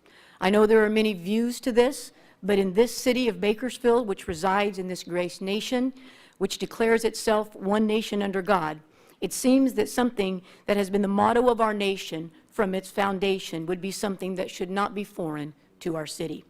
Right behind you on the wall, as mentioned, is a symbol stating, In God We Trust. If I pull out dollar bills, as mentioned before, and on each denominational, numerically, you'll see the words are printed, In God We Trust. Every person in this room uses this same money to maintain a lifestyle that in many ways we've been privileged and blessed to enjoy because our nation's trust has been placed in God. Each of us have an opinion, I'm sure, but our nation has been strong and our city has been blessed as we have lived out the declarations of our great country, one nation under God. As civic leaders of the great city of Bakersfield, I encourage you tonight to follow the foundational beliefs of our forefathers that were thought out and declared as a nation, and allow In God We Trust to not just exist in Bakersfield on our money, but in our council chambers as we see tonight and throughout our city on our police and fire vehicles as they respond to so many tragedies across our city in situations where I can tell you God's help is needed more than ever. Thank you so much. Thank you, Pastor Robin. Next speaker, please. Tracy Lopez.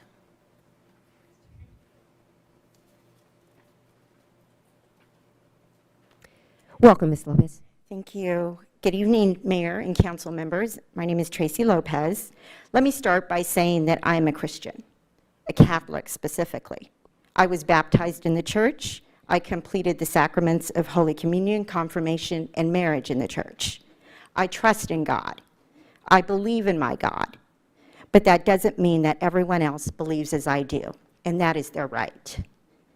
For a city as diverse, both ethnically and religiously, as Bakersfield, to consider placing In God We Trust on city, police, and fire vehicles is something I cannot support. I can think of far better uses of tax dollars and the energy being consumed by city leaders on this topic tonight. Our city has other more pressing issues that deserve our attention right now, including homelessness. If adding In God We Trust does not violate the separation of church and state, at the very least, it might be considered separatist and stands to alienate residents who practice a different non-Christian faith. Why should Christianity be the prevailing faith here? Are other religious affiliated options being discussed for the city police and fire vehicles? How about In Jehovah We Trust or In Allah We Trust? I think part of the responsibility of city leaders is to find common threads that bring our community together, not wedge division. I think part of the, I'm sorry, I just repeated that. Adding a singular religious phrase to police vehicles that respond to crimes and emergencies throughout our city to the aid of people who are Jewish, Sikh, Muslim, as well as Christian, shows a lack of respect and disregard for all of the other faiths practiced here, because it prioritizes one in a city of many. I urge you to vote no on this proposal and focus your attention on issues that truly matter in our community, issues that unify, not divide us. Thank you for your time. Thank you, Ms. Lopez. Next speaker, please. Rob Parsons.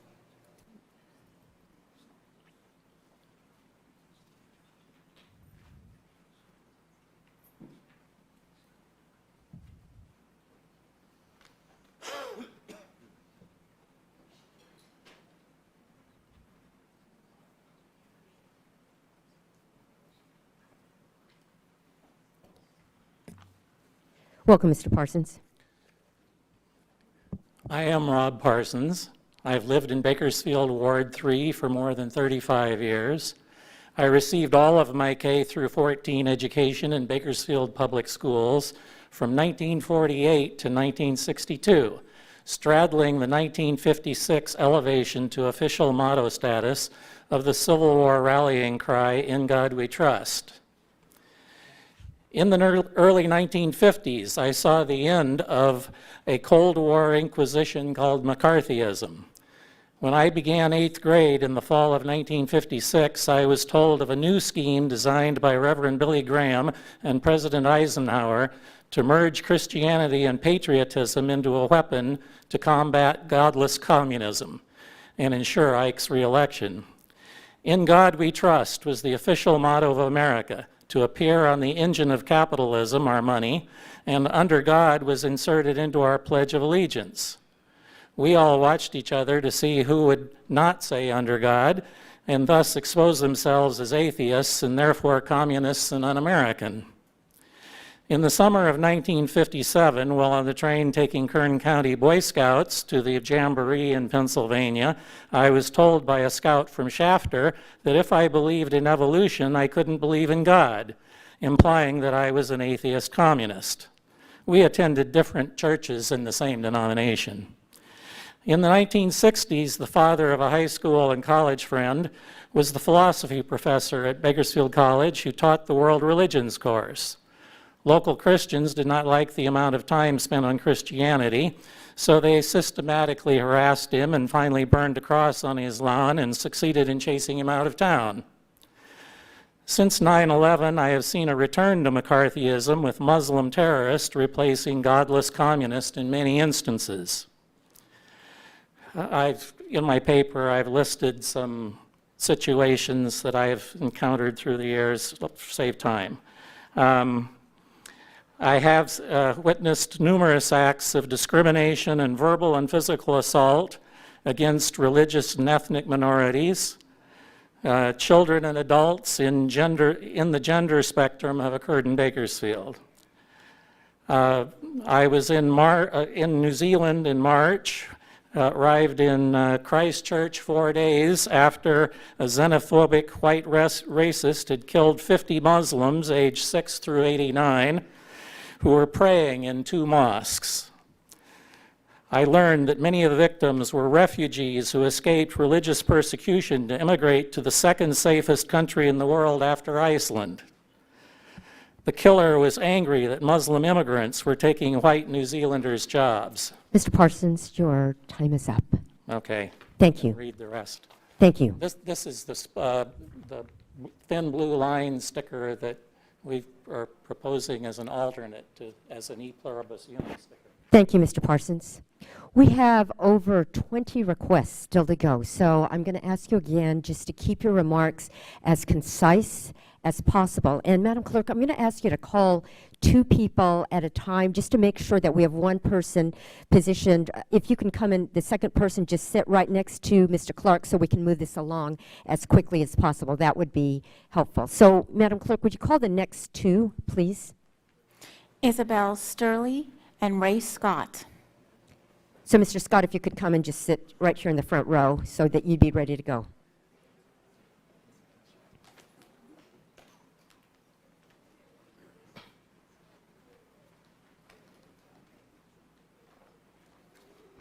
Hello. Welcome. Honorable Mayor Go, honorable council members. My name is Isabel Sturley, and I'm a resident of Bakersfield. Though it has been stated that "In God We Trust" decals do not endorse a particular religion or infringe on people's personal religious rights, I don't agree with this statement, since "In God We Trust" implies a Judeo-Christian God. Consider, for example, some substitutions which some other people have mentioned already. For example, I could mention "In Mother Earth We Trust." We have many additional views in this community, ranging from atheists to non-theists, indigenous natural pantheists to polytheists. If you endorse one statement, then you must represent other views as well, or risk alienating some of Bakersfield's citizens. I have heard it stated that the decals would be a sign of patriotism. consider the meaning of patriotism. Patriotism or national pride is the feeling of love, devotion, and sense of attachment to a homeland and alliance with other citizens who share the same sentiment. There's no mention of God in this definition.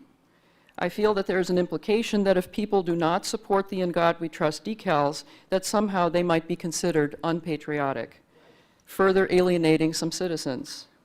I propose that E pluribus unum would be a more appropriate statement of patriotism, of unity. Just like the U.S. flag shows 50 stars representing our 50 states in the union of this great country, E pluribus unum would echo this unity without alienating any particular citizens on taxpayer-supported police and fire vehicles. Respectfully, I must mention that when Councilmember Sullivan speaks of there being no downside to the In God We Trust decal measure, I sat on the City Council chambers last time as well as today, and hearing people express that some of them do not support the decals. Saying that there is no downside would mean ignoring those voices. Please hear all the voices expressed on this matter. I personally seek out the Bakersfield Police Department not on spiritual matters, but on matters of law enforcement.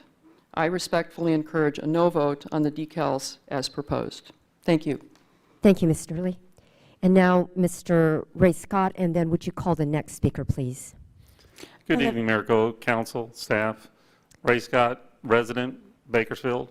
And I've been in Bakersfield for over 30 years now and have been extremely blessed by living here. You know, I could talk tonight as a Marine Corps chaplain for special unit. I could talk as a licensed minister, a business person. But no, I want to talk about as an ordinary person, a resident of Bakersfield. And Kern High School District, a number of years ago, adopted In God We Trust and the Bill of Rights to be placed in every classroom for the historical value. Just like in the Marine Corps, our code of conduct, God, country, Corps. The same thing is the motto of our national motto, In God We Trust, which is historically the basis of what our country is. It's not anything of dividing, it's stating how we were formed. And this is why I support it being on every police and emergency vehicle, because it gives us that vision. It gives us that purpose of why we do what we do. Thank you. Thank you, Mr. Scott. Madam Clerk, would you call the next two speakers, please? And second speaker, come and just sit in the front row, please. Olivia Franzen and Cynthia Montgomery.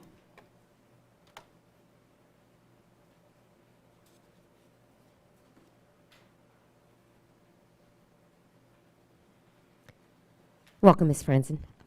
Thank you for having me. Since there's a time limit, I'll just go ahead and jump right in. I came here to say 3 things today, but I'll narrow it down to 2.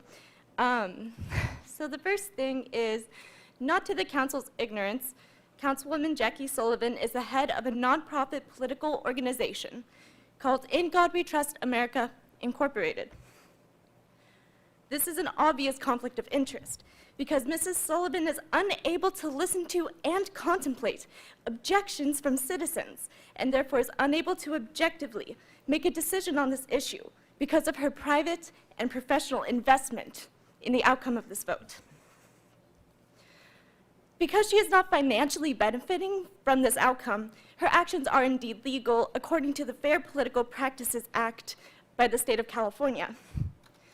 However, it is still a fact that she is unable to remove her prejudice from this vote, making this an issue of personal ethics.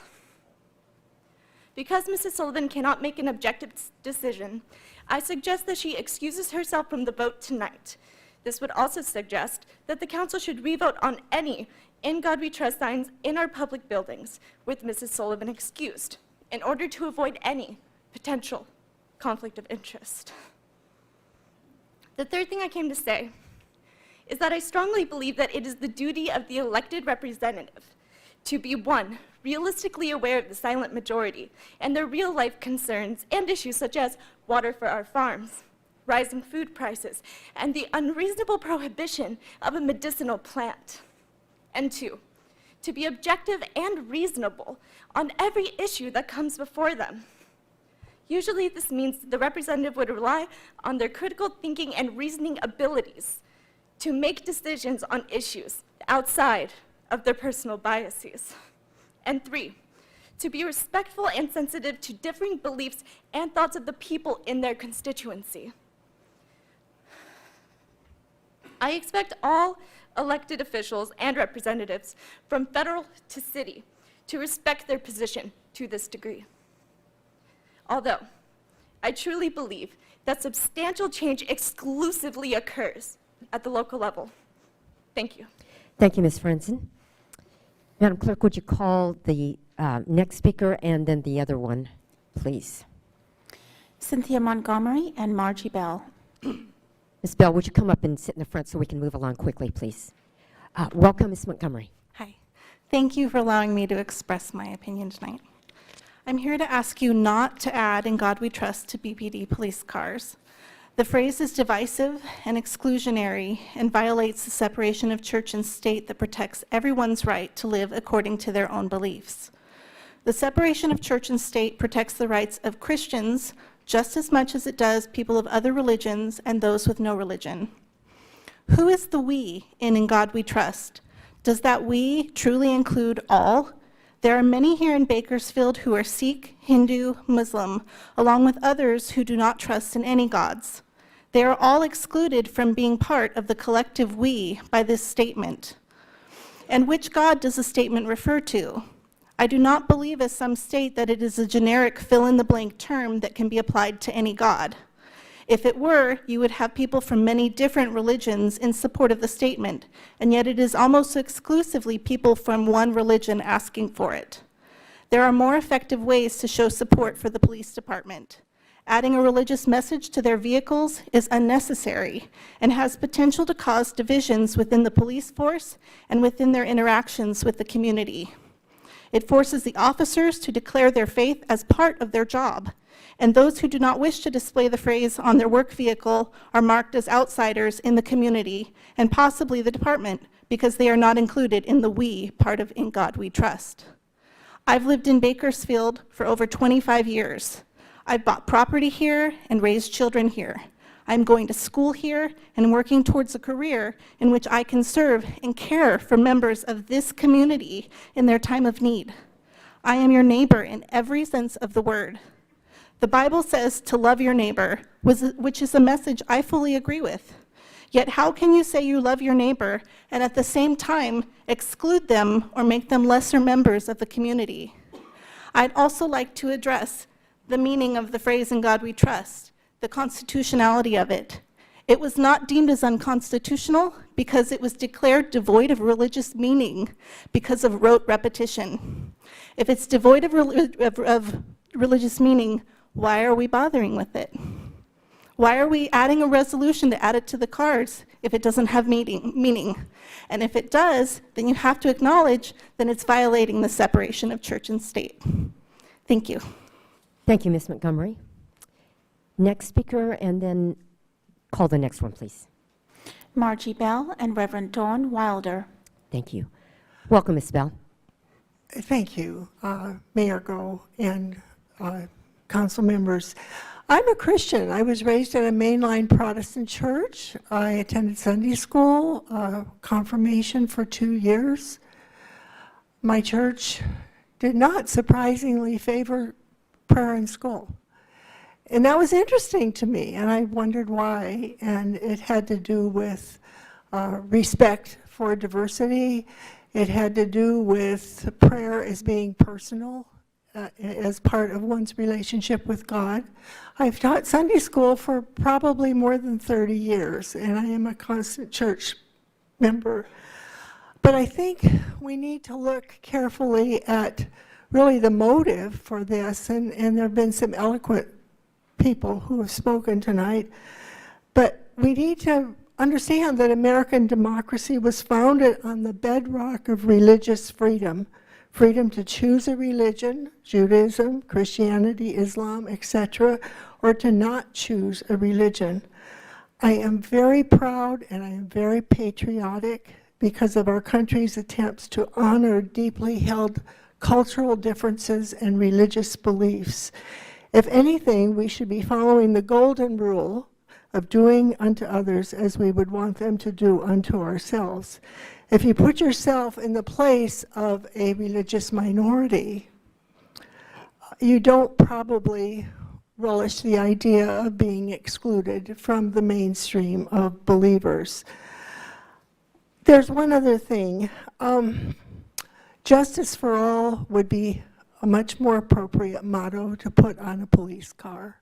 That is our goal as a country, to provide equal opportunities and equal justice for all people. And I would also like e pluribus unum, but it's obvious that there's a lot of dissent and a lot of problems with the In God We Trust, and it doesn't bring us together. It tears us apart. Thank you. Thank you, Ms. Bell. Madam Clerk? Reverend Dawn Wilder, followed by Brandon Martin. Thank you. Welcome, Reverend Wilder. Honorable Mayor Go, and members of the City Council. I am the Reverend Dawn Wilder, pastor of Emmanuel Lutheran Church on Baker Street. I believe in the separation of church and state. I also believe my faith does not end where the government begins. I do trust in God, and I'm sure that many of you also, if not all of you, also trust in God. And since there is only one God, we must trust in the same God. And it is precisely this trust, this faith that we put our trust in, that compels me to ask you to vote no on adding the words "In God We Trust" to the vehicles of those who faithfully serve our community. The question that will not let go of me is, who are these words for? In God we trust. Who are we trying to prove these words to? Ourselves? Our neighbors? God? As if somehow God doesn't know our hearts. Placing these words onto the vehicles of our most trusted civil servants transforms these vehicles into objects of idolatry. 100 points of pride that shout, if God is for us, then who can be against us? 100 points of pride, all which deny actual trust in a living God. Distinguished counsel, today you have a choice. The choice to let our word, our actions, and our deeds be the proof necessary of our trust, or use the words, "In God we trust," as an ongoing reminder that we don't have faith in our God at all. Thank you. Thank you, Reverend Wilder. We're going to have one more speaker before we take a break. Mr. Martin. Thank you, Mayor, distinguished members of the City Council and staff. I want to thank you first for hosting really an extraordinary debate tonight. This is a matter of national concern, our federal Constitution, and the First Amendment. And it was great seeing our whole community come together to discuss this. This is an important role for the City Council to facilitate this kind of debate and discussion. The previous speaker made a good theological point, in my opinion. I disagree with her ultimate conclusion.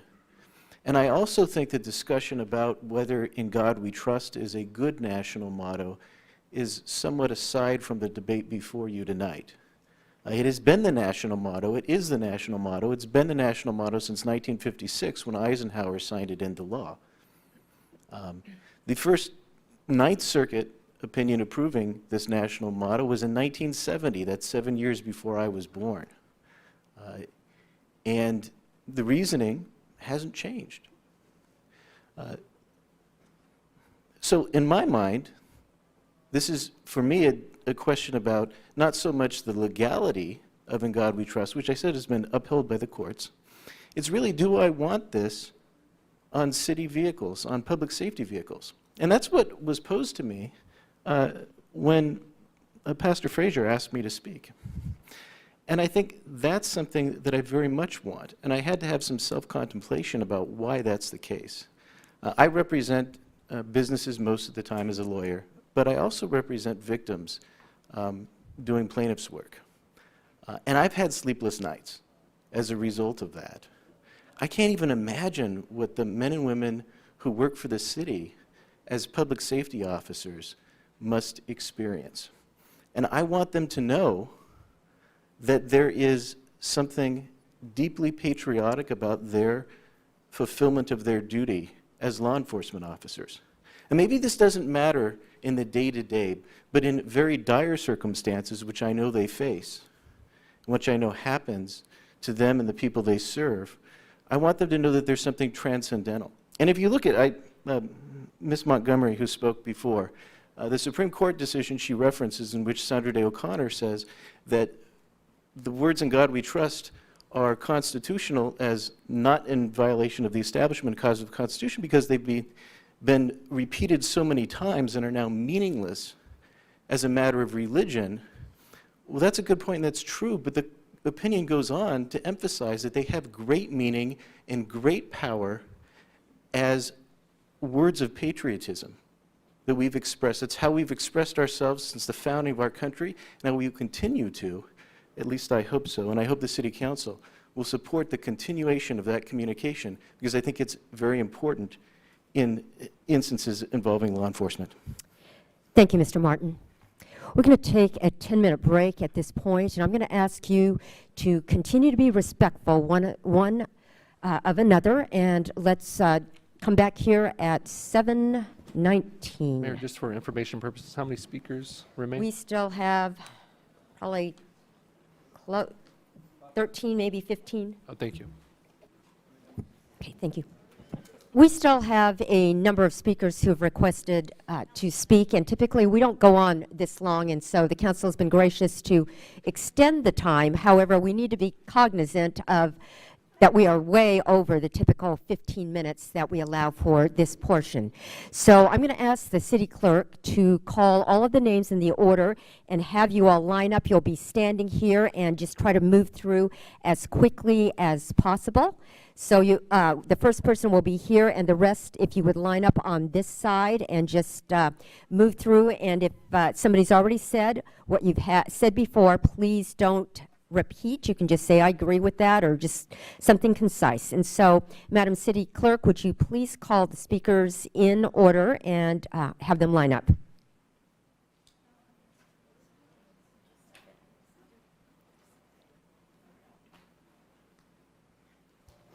Don Clark, Mark Peterson, Christy Coons, Anka Hodenpeel, Ed Borhens, Beth Rodekin. Line up, standing Judy, right here. Judy Long.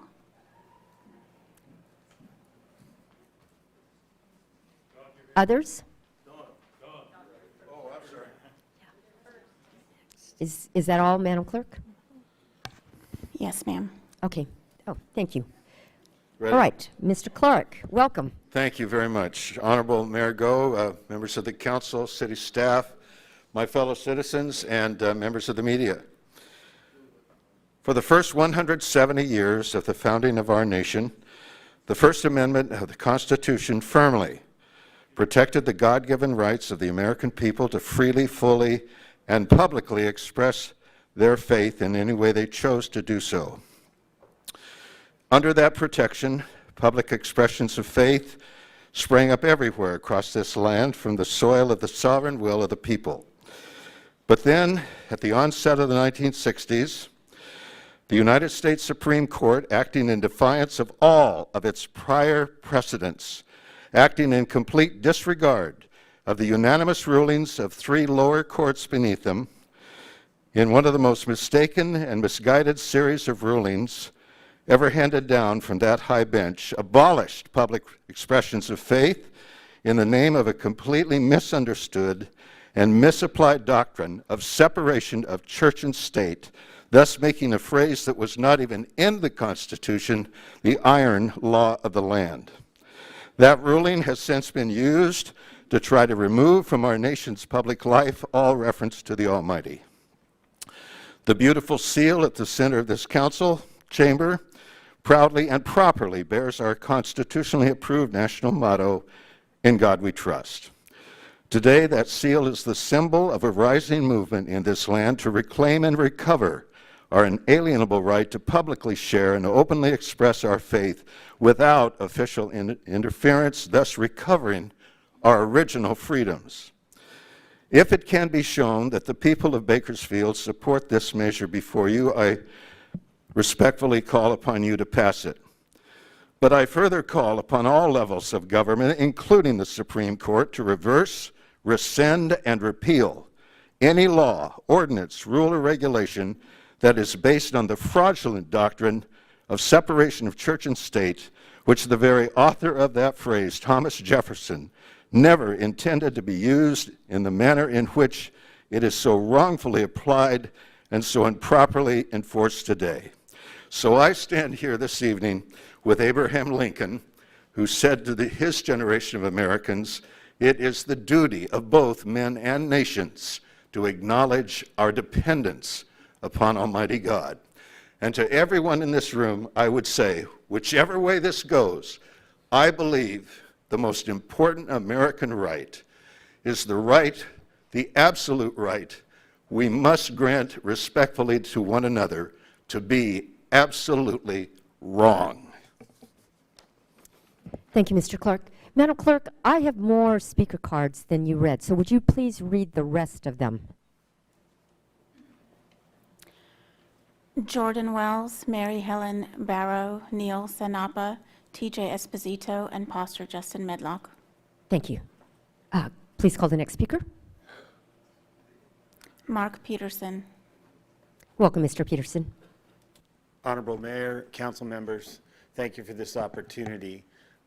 I just wanted to say that my son is a member of the City Police Department Patrol Division, and most of the officers, all the officers, he hasn't found one that isn't excited about hopefully this passing. And I just wanted to let you know that they're very much in support of it.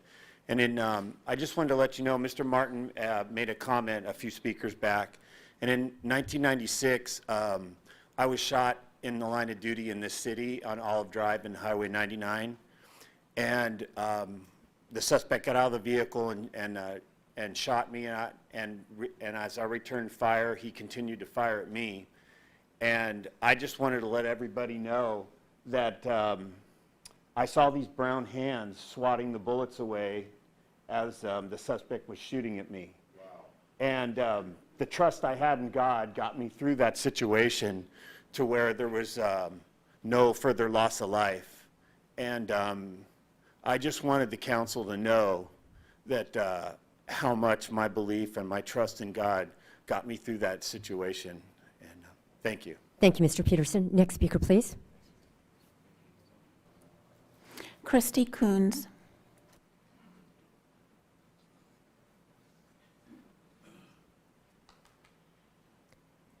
Welcome, Ms. Coons. Would you pull the microphone down, please? Sure. Christy Coons, resident of Ward 2, Mayor Go, and council members. I am here tonight to urge you to vote no in placing the logo on the Bakersfield City Police vehicles. I believe that the current and future efforts made under the leadership of Police Chief Lyle Martin and his command staff should speak for themselves in working to build the all-important trust that is needed between all city residents and their police force. The force's continued efforts in working to institute the best practices of community-based policing, transparency, and ongoing efforts to train officers in concepts such as implicit bias will eventually speak louder and more effectively than the proposed logo.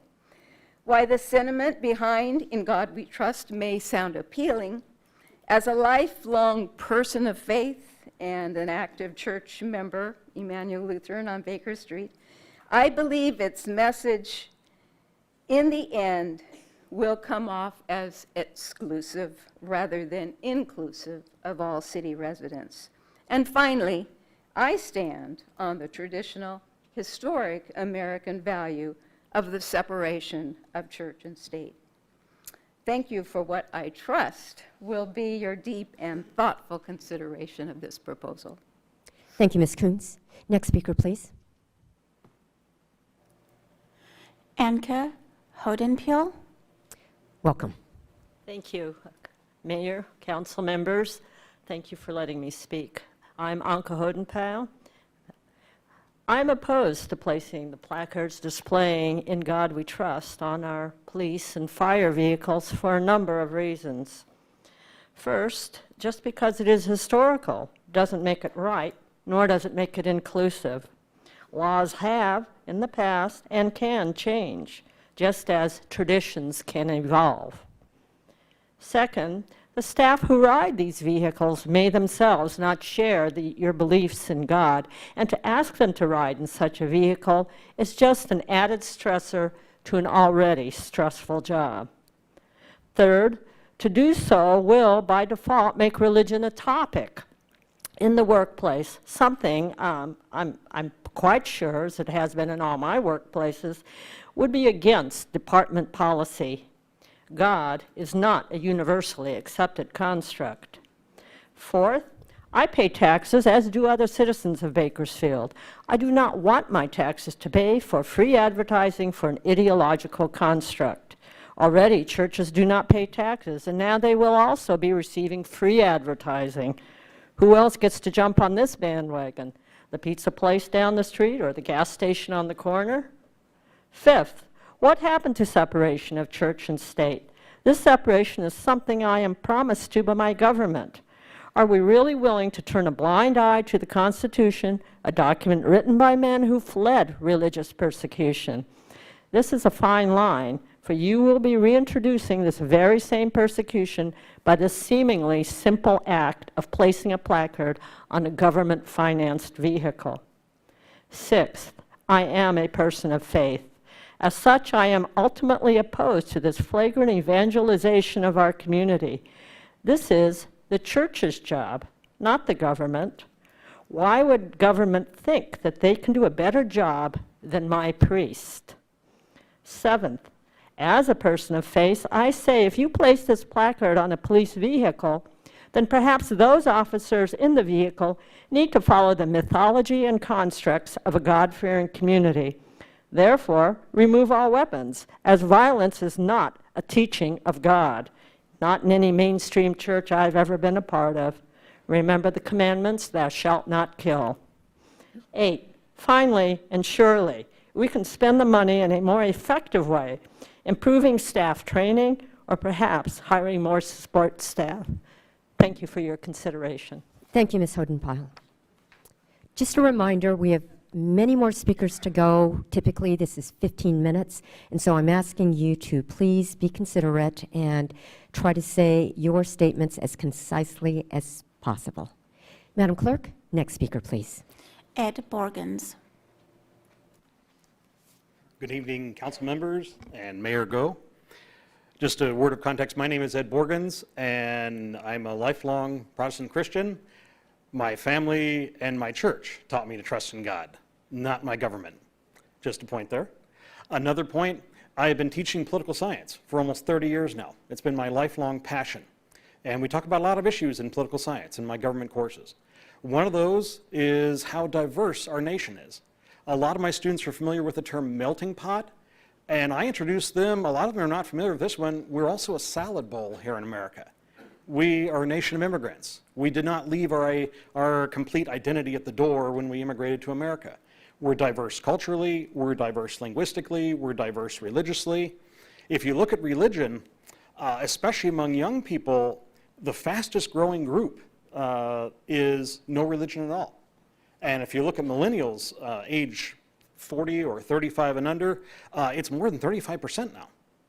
Now, I think that the founders, when they were setting up this nation, they realized that we need to respect this diversity. We are a nation of immigrants. And so that's why they had e pluribus unum, out of many, one. That's a very, very important concept. We're not all alike, and that's fine. We need to accept and tolerate the differences among us. Another item that was mentioned a number of times tonight, yes, if you look at the First Amendment and the Bill of Rights, we don't talk about freedom of speech first. We talk about freedom of religion, and up front and center is the Establishment Clause. It's very, very important that the government is not involved in promoting religion. If you look at the Lemon Test in 1971, one of the key categories there is that the government and religion would not have this excessive entanglement with each other. And I think that's a very important point. Also, another point that was made tonight, talking about, well, the Supreme Court and other courts have said, well, since this In God We Trust has been on our currency, it's been in government buildings for so long, it's just by road, it doesn't really mean anything anymore. Well, okay, but if it doesn't mean anything anymore, then why are we so bent on putting it on government vehicles and promoting faith? Maybe that money could be spent a lot better in other avenues. At any rate, I do urge the council to vote no on these decals. Thank you very much for your time. Thank you. And next speaker, and again, a reminder, please be concise. Beth Rodican. Hello, I urge you to vote no on this issue. It's very important. Do we really want a theocracy? I'm a professor of English to multilingual students at Bakersfield College, and I still hear students from all over the world escaping from their country saying, we don't want a theocracy. Number two, just a few years ago, Kern County made number one in the nation. You know why? Because of police brutality. Since Lyle Martin has taken over, things have changed, and I'm asking, what God do they trust if they're killing and hurting citizens? I urge you to vote no on this. We do not want a theocracy, and I also am a person of faith, and I'm a member of Ward 3. Thank you. Thank you, Ms. Rodican. Next speaker, please. Judy Long. Good evening. My name is Judy Long, and good evening, Mayor and council members. I don't think the moral majority or the minority, depending on where you stand, should be able to inflict their belief on others. The police, and certainly not you, are not in a position to evangelize the citizens of Bakersfield. I'm offended that you are even considering this motion. The Constitution clearly states, as everybody has said that's opposed to this, there must be a separation of church and state. I'm opposed to the placement of God We Trust on police or fire trucks. I hope that as you deliberate about this, you will consider my opinions. Thank you. Thank you, Ms. Long. Next speaker, please. Jordan Wells.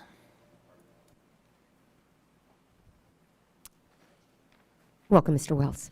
Thank you, Mayor. I speak today on behalf of the American Civil Liberties Union of Southern California, a nonprofit, nonpartisan organization dedicated to defending and promoting the fundamental principles embodied in the Bill of Rights and the U.S. Constitution. Just days ago, after consulting with members of the community, Bakersfield Police Department Chief Lyle Martin announced a new mission statement and values to guide the work of the BPD. Those values are compassion, accountability, and professionalism. The department is to be commended for setting these laudable aspirations, and the council should support efforts to shape the department's culture around those values, particularly at a time when BPD is seeking to heal deeply wounded community relations and remains under investigation by the State Attorney General's office for excessive use of force.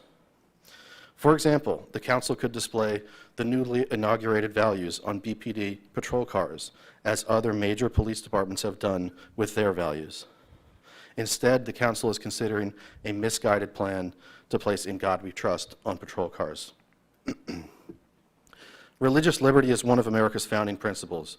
The Constitution does not endorse any religion and does not recognize any government power to decide theological questions. The First Amendment's Establishment Clause guarantees that the government will not promote any particular religion over another, nor will it promote religion over irreligion. California also has enshrined an Establishment Clause in its state constitution, as well as a no-aid clause prohibiting counties from making any appropriation in aid of any religious or sectarian purpose. It is for the courts to decide how these protections should apply to various governmental uses of "In God We Trust," a phrase that does not appear in the Declaration of Independence, the Constitution, or the Bill of Rights, and that was adopted as the national motto only in the last 65 years. But setting aside legal claims, placing "In God We Trust" on police cars is bad public policy.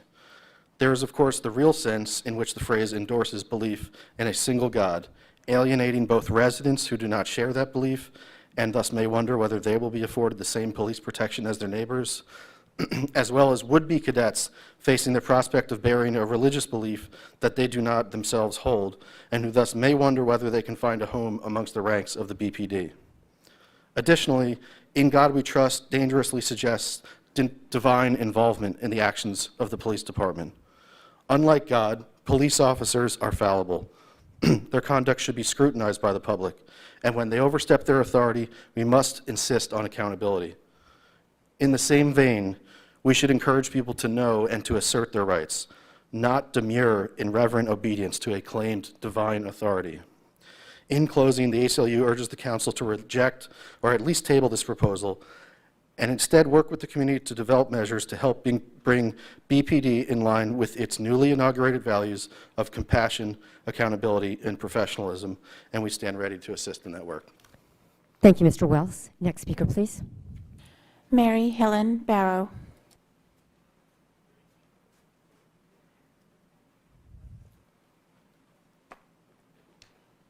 Welcome, Ms. Barrow. Thank you, Mayor Go, members of the council. I scribbled some notes. I didn't know we were going to be addressing this tonight until it was too late for me to prepare something. I am the proud niece of a man who was on Normandy Beach on D-Day. I'm a military brat and very patriotic. But I am pleading with you not to put "In God We Trust" on our first responders' vehicles. I think it would be divisive. We've worked so hard for so many years to improve relations in our community with law enforcement. We've got a long way to go. Chief Martin has done an incredible job. I love the motto that they have adopted. That would be great to use on our police cars. "A pluribus unum" would be great. I've been a member of Neighborhood Watch and a captain for many, many years. Some of you have been to some of my meetings, but I'm not sure I can continue in Neighborhood Watch if you adopt this motto. I'd be concerned that my non-Christian neighbors might not feel included and might not want to come to meetings, might not want to call law enforcement if they're in trouble. Please, please reconsider this motion. Think of something else to put on that would be, I think, even more meaningful and more inclusive of all of our community. I urge you to use the motto that the BPD has itself selected. Thank you very much for your consideration. Thank you, Ms. Barrow. Next speaker, please. Neil Sanapa.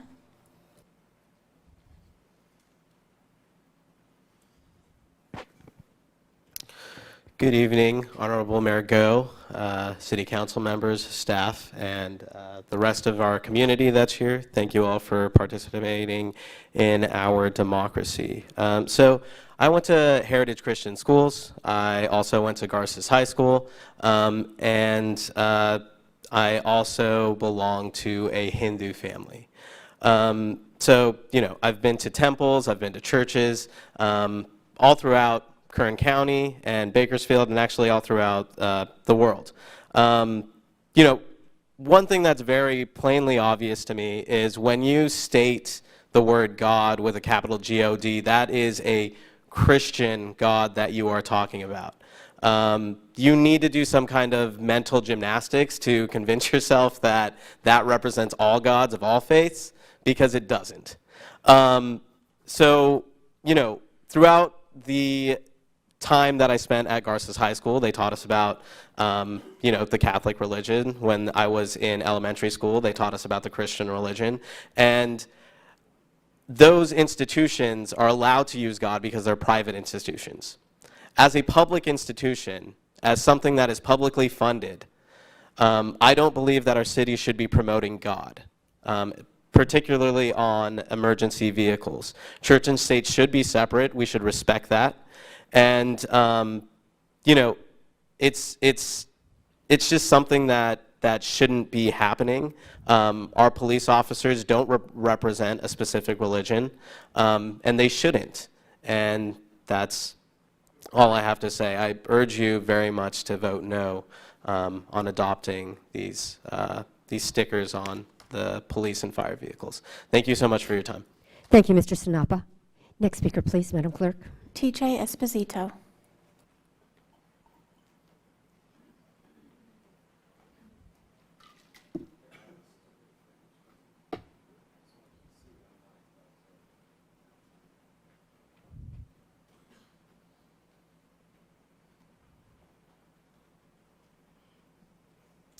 Welcome, Mr. Esposito. Thank you, Mayor and Council. Jiminy Christmas, crazy day. You got atheists and Christians fighting over, policy for our city. And I got to tell you, you got one group talking about Allah, you got the other one talking about the end of times, when this is an American issue. This is not a religious issue. It's not a non-religious issue. This is America, okay? In God We Trust belongs to America. It's our motto, okay? It's the American motto. It is as religious as the American flag, okay? If you don't like our flag and you don't like our motto, you should be lobbying in Washington, okay? Go change it there. The fact of the matter is, it is the current motto, okay? It is our right to fight to push our motto and our flag and spread patriotism through those things that we've adopted that represent us as a community and as a nation. And I believe that in God We Trust, as our motto, has been decided over and over and over. I mean, it's an age-old argument. It's been decided that it's our motto and it is what it is, okay? So at any rate, I think this is a big win for Bakersfield, and I would ask that you do it. And lastly, I would request that if you decide to move forward, that you would consider following the lead of Delano and dozens. This week we've passed out these same stickers I gave you so you could see them. We've passed out dozens to people that are also joining in to spread patriotism and put them on their cars. Just like Delano, I would ask that you include an American flag, and we double down on patriotism. Not only put In God We Trust, but we let the American flag ride right above it.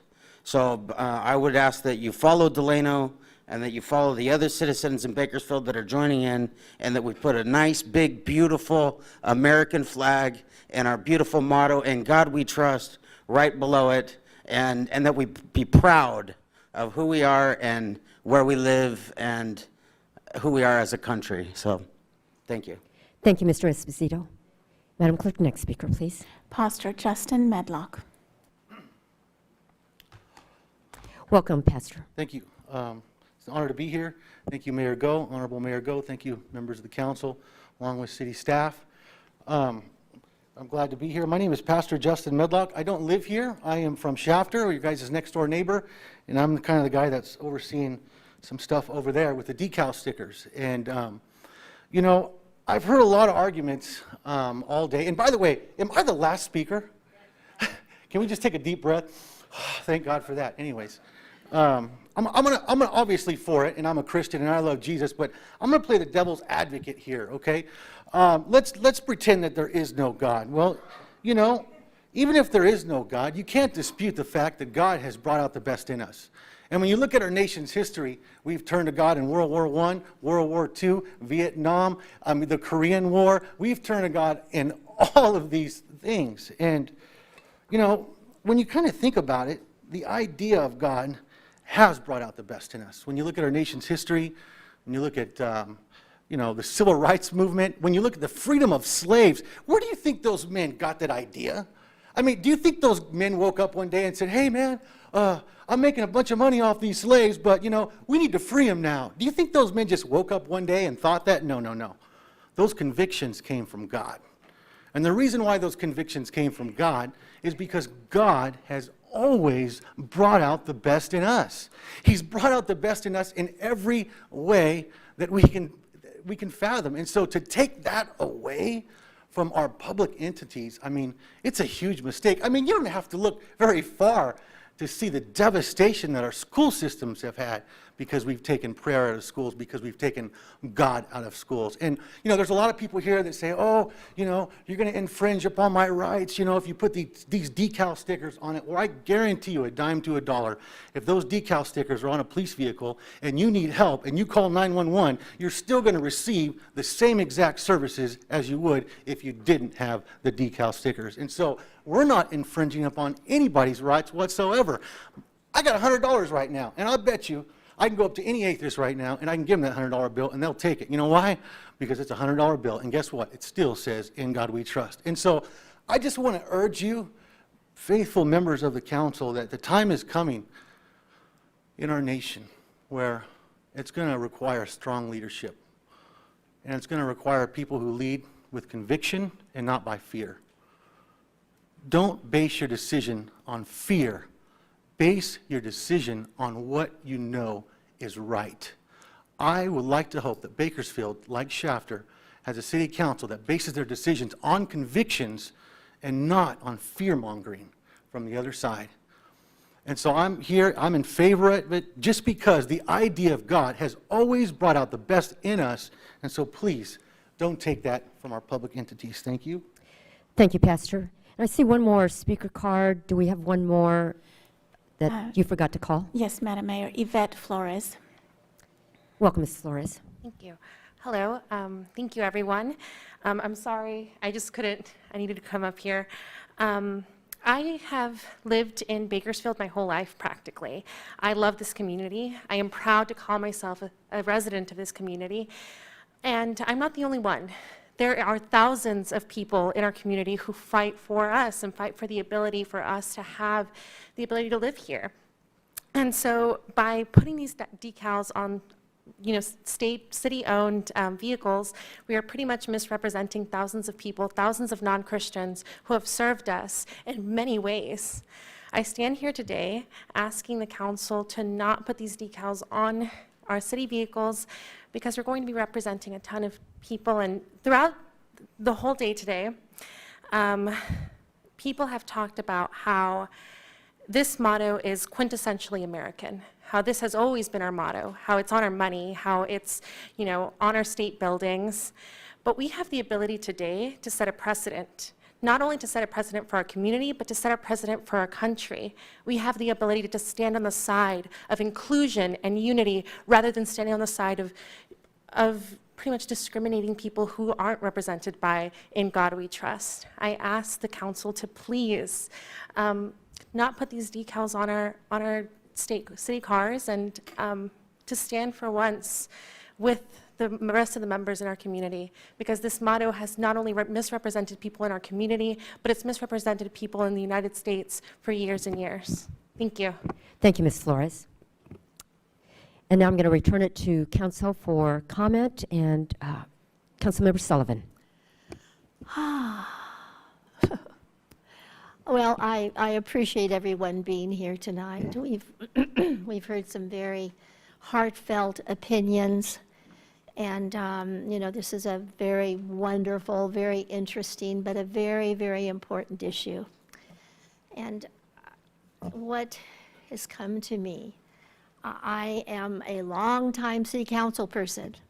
This is the United States of America, and in July 30th, 1956, the Congress that happened to be in place at the time voted for In God We Trust to be our first one and only official national motto. And it of course, as we have been told and we have learned, it first was on our coins. Those 4 words first got national attention when it was voted to have those words on all of our coins. So it's been around for a long time. And it is, what are some of the words? It's meaningful. It's powerful. Those words are intended to encourage. And I love the motto. I'm thankful for the motto. And it's an important part of our history. So we actually, those words up there, I'm just remembering the same type of debate came about when the issue to place these words in our council chamber was on our agenda. And I got the idea, and I knew, and actually, someone mentioned Michael Newdow, I think actually, our friend from Sacramento. Thank you for coming, by the way. But yes, it was during that time, the early 2000s, Michael Newdow, he was an atheist, and he was objecting to what Congress had adopted and approved back in 1956. So he didn't like it. Well, more people than not like it. And the Congress, it was our official motto. So anyway, I'm just remembering so well. And I'm thankful that so at that time, the council members that were elected by our community that were here in place, 7 of us, 6 voted yes, and 1 voted no. That's democracy. That's everybody's right and privilege. But I'm thankful that I wasn't sure. We never know until actually we look at the votes. And but I knew in my heart that it was the right thing to do, and the council agreed. And please remember, this is an absolutely true picture of how important it is who we elect to office. Who we elect to office, especially on a local level. We are the decision makers. There are 6 of us tonight. It's going to be interesting how the vote comes out. But we were the first in council chambers. Within several months, all 11 of our cities had voted yes. And then in 2011, our county voted yes. So we were the first, I call them victory county in our country, to all support the display of our national motto. How exciting, how wonderful. And it did encourage cities and counties across the country. So good things take root, and good things take root. And yes, if God be for us, who could be against us? That has personally encouraged me through the years. So, but we're talking about our national motto, and certainly it's been established that it's totally legal. And e pluribus unum, that's fine, it has a good meaning, but it's never been our official motto, it's never approved by Congress. So it's good, fine, but certainly not appropriate. And I thank you, TJ, for bringing this. Yes, this is wonderful. This will not be designed by our council members. And I appreciate our police chief saying that he would respect the will of the council. That is appropriate. That is appropriate. And it should not be on the backs of our city fire and police chief, which we are proud of both of you. We appreciate both of you. We are the decision makers. And so it is going to be in our history, part of our history, how this vote goes tonight. And I am strongly, proudly supporting this. Good for communities, good for our country. And we were the first for this, but certainly not having our motto on our fire and police vehicles. There are many, many counties, many, many cities that are already doing this. It started several years ago. And in Texas, you know, all of you, I encourage you, when you go home, Google "In God We Trust" decals on fire and police vehicles, and they will start coming up. And they are, the effort and the motion, this campaign is getting stronger and stronger. People like good things. People like things that are going to help our country and get our country back to what it used to be. And reading the true history of our country is just so inspiring, so amazingly magnificent, how God has played a part, an important part in the United States. And that, luckily, thankfully, that's what sets our country apart from the rest of the world. We do, you know, from the very beginning, George Washington and kneeling and just praying to God for help for that difficult war, and just through the true history. So it's important who you elect to office, and find out about the candidate that you are thinking and considering to support. Most issues are not like this, but every now and then there will be an issue like this. So I am I'm thankful to have a strong faith in God. I'm thankful to love our motto. And I'm thankful to strongly be supporting this tonight. So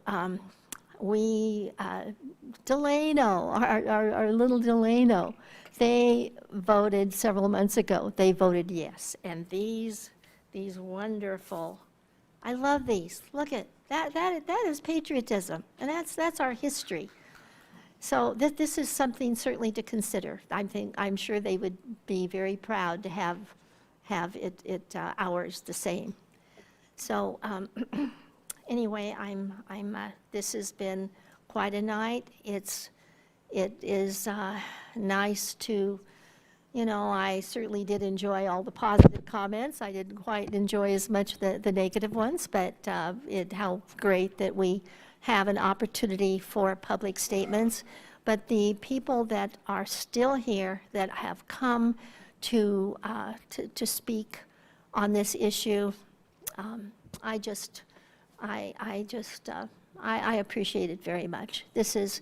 We have the opportunity to make history tonight in a positive way.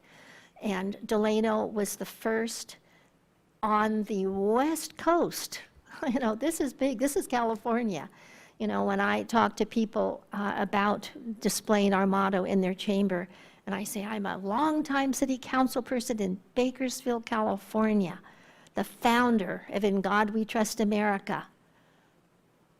California? Yeah, California. And we're a lot more than Hollywood.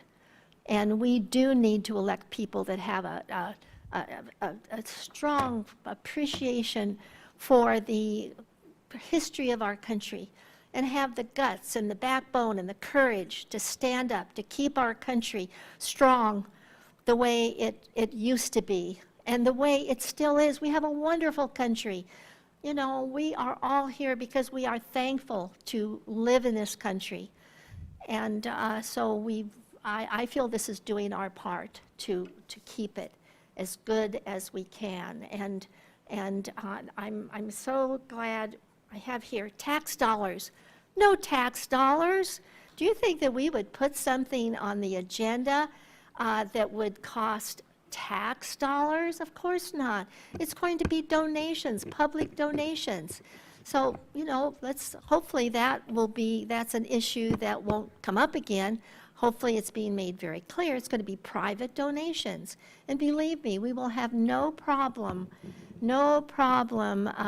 supporting and covering the cost of the decals. So I'm encouraging our council members to just represent the majority of our voters, of our families. Do what, and yes, Mayor, I appreciate our mayor very much. But when we were talking to about the education lady, can't think of her name, it brought out you brought out the quality of life. That's what we're all about. That is what we should have in mind anytime we vote on anything. The quality of life for our country. And then certainly our local government, our city and our county, our state. The quality of life. This is definitely a quality of life issue. And it is intended, I appreciate the father of the police officer. I choked up. You know, I appreciate all the people that are here in support tonight. But council members, Kevin McCarthy, I mean, you know, these are people that have invested a lot in our country and care a lot about our country, but care a lot about our local community. Kevin McCarthy, Senator Shannon Grove, Vince Fong, and Cynthia Zimmer wanted to be here tonight. She intended to, and then she thought this meeting actually a week and a half ago, she thought it was next week. So she was going to be here, but has strongly sent her support. You know, our district attorney, you know, we are electing good people, and that's important. That's the most important thing we do is vote and voting for people that will continue with the early vision of our country. So anyway, it's been quite an evening, and it'll be, I appreciate our council members. We are known for having we know that we live in a very conservative area. And the ones that proudly said that, you know, many don't believe in God. True, you know, what a shame, what a shame. But as far as that's my perspective, and I've been elected a lot of times. So this is my perspective. Everybody knows what I'm about. Everybody knows what I stand for. I'm thankful to be called the In God We Trust lady. And, you know, I'm thankful for that. And so anyway, I know this is, you know, this is just one of those votes that's kind of can be a little uncomfortable at times, but I am supporting it.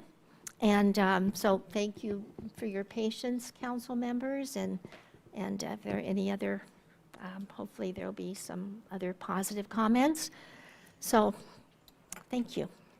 Councilmember, yes, you brought forth this at a motion. Yes, yes, oh, thank you, thank you. Yes, and I am asking this, it is on our agenda, and it's fire and police, and it will be at the council discretion. And then we'll come up with the very best decal, and hopefully it will bring positive attention, encouragement, and you know, the people, when they see it, it'll help them realize, oh my gosh, look at that, and that's right, that is our national motto. So this is educational, it's patriotic, this is a local Bakersfield issue, and tonight is a night that our council members will be voting yes or no to put this decal on our police and fire cars. So it's a motion, and I'm asking for support. Thank you. Thank you, Councilmember Sullivan. Councilmember Rivera. Thank you, Mayor. I think, so first off, I want to thank everyone for their patience and for taking the time to come down here and express your opinions. I hate the fact that the times the council chambers gets the most full is when we have more symbolic items like this and not necessarily a whole lot of comments when it comes to, say, our budget or something else. But that's okay. I want you guys at every meeting, I think, is my point. But I think Councilmember Sullivan ended her comments well, and I think she phrased the discussion well in her last statement that, and it's how I viewed this, this particular item from the beginning, and that is that this is a policy discussion of whether or not to affix a decal or a graphic to a police or fire vehicle. It's not a litmus test, and it's not a debate, guys, about whether or not God is God and Christianity is the ruling religion of the United States. That's, and I get that that's what we probably want to talk about, but that's not what we're doing today. So I'm here in the capacity as a council member to vote on policy, and that's my frame of reference for my decision this evening. I think knowing that, and knowing that we're an extremely diverse community, from means to education to religion, we've talked about it, and folks are patriotic, and they may attend church, they may not, is all very important, but I really don't think that has much bearing on freedom of expression or freedom of religion, and I don't see a nexus or a connection between those two things and affixing a decal to a police and fire vehicle. I just don't. And that's the policy discussion I think we've been having this evening. I think it's clear that this decision doesn't represent everyone in this community, so I think that is a problem. I think our police department is actually here to serve and protect every single individual, and I think we do a damn good job of that. And I don't think that this particular addition to their vehicles is going to change that. I think the leadership of Chief Martin and Chief Galageza and their staffs is what makes a difference, and I think they're making a difference every day. So, again, this is really not a debate about God. It's not a debate about Christianity or religion or what's in the Constitution and what's not. It's a debate about whether or not to affix a decal to a government vehicle and whether or not that is an appropriate thing to do. Knowing that that is what the discussion is, I can't support it. I don't think it's appropriate, and I couldn't vote for it this evening. Thank you. Thank you, Councilmember. Councilmember Gonzalez. Thank you, Mayor. This month, we're adopting one of the largest city budgets in the history of the city. We've been working over the last year and a half on a crisis in every neighborhood in our community, the homelessness crisis, that is only getting worse. Every day I receive phone calls, regarding squatters, burglaries, vandalism, prostitution, and violent crimes on our streets. In short, we have a lot of serious issues in our community, an important business to conduct on behalf of the citizens of Bakersfield. But yet tonight we are here talking about a decal. And I have to ask why. Why are we discussing this issue tonight? Is it about religion? And I appreciate what Councilmember Rivera had to say. Personally, I'm a Catholic Christian, and I hold my faith dearly to myself. I believe that's irrelevant to this debate, but I'll just state it. It is my faith that brings me to this work. It's my faith that motivates me to work hard in the community. I'm not the perfect Christian, but certainly I try. And I believe, from a faith perspective, that the God I believe in is much bigger than a bumper sticker.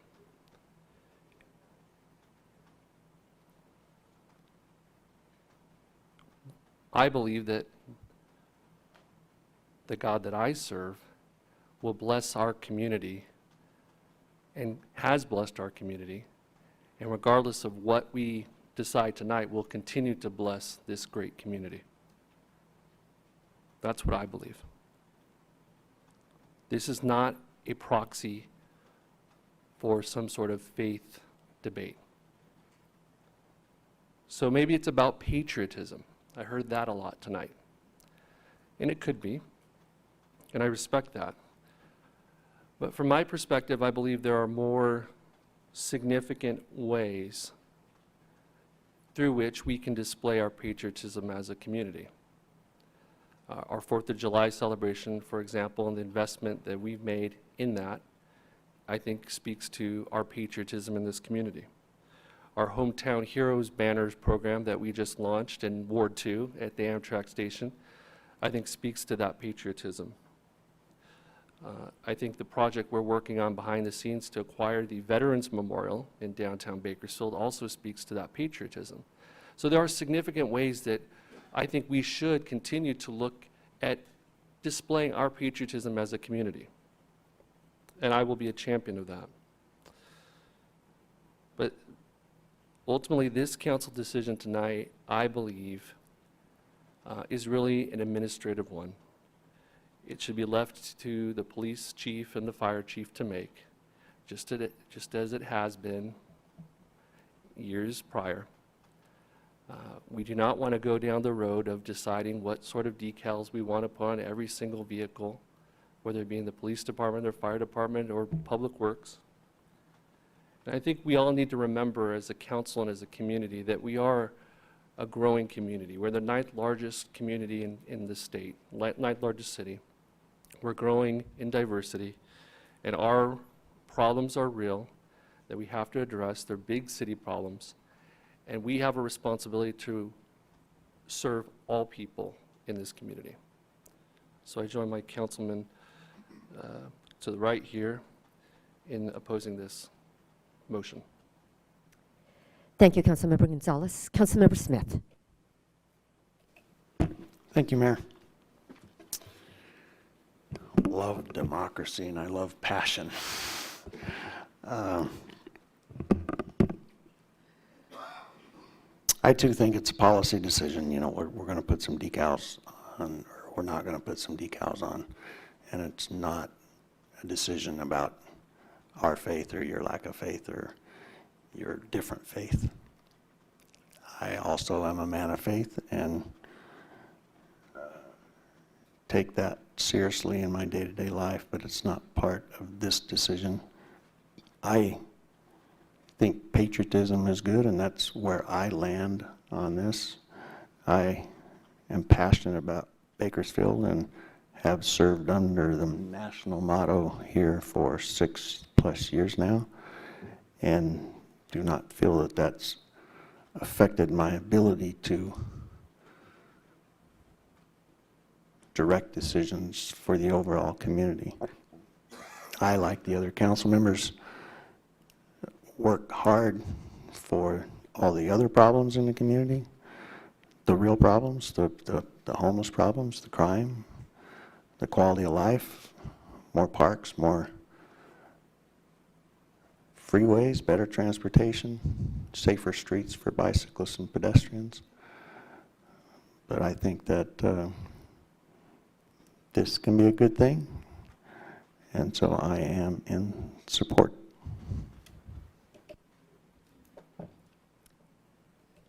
Thank you, Councilmember Smith. Councilmember Parlier. Thank you, Mayor. As the only veteran currently serving on the City Council, I'm in support of our national motto. Thank you. Thank you.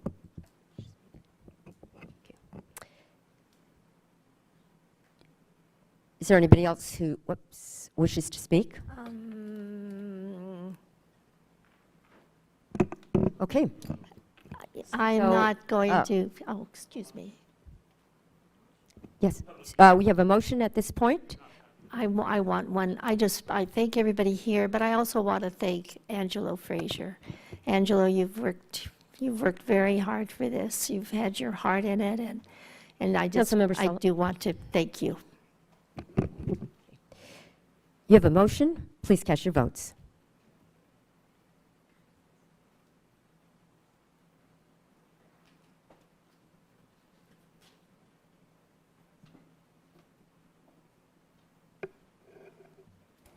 Motion is approved with Councilmember Rivera and Councilmember Gonzalez voting no. Thank you, and thank you for all of your comments. We appreciate your engagement. And now the next item, please. Council and Mayor statements. I'm going to call on Assistant City Manager Hewitt first. Thank you, Honorable Mayor. At this time, I would like to recognize, probably not to his liking, Finance Director Nelson Smith, and I believe his wife's in the audience as well. This will be Nelson's last council meeting with us before he retires after nearly 30 years of service to the city, and I can't tell you how important he has been to the organization as we have moved through various economic cycles and projects, and I would just like to recognize him and his wife tonight and thank him for his years of service and wish him all the best in retirement and likely on the golf course. Thank you.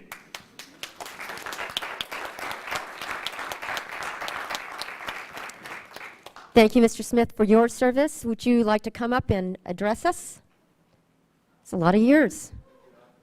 Thank you, Mayor and Council.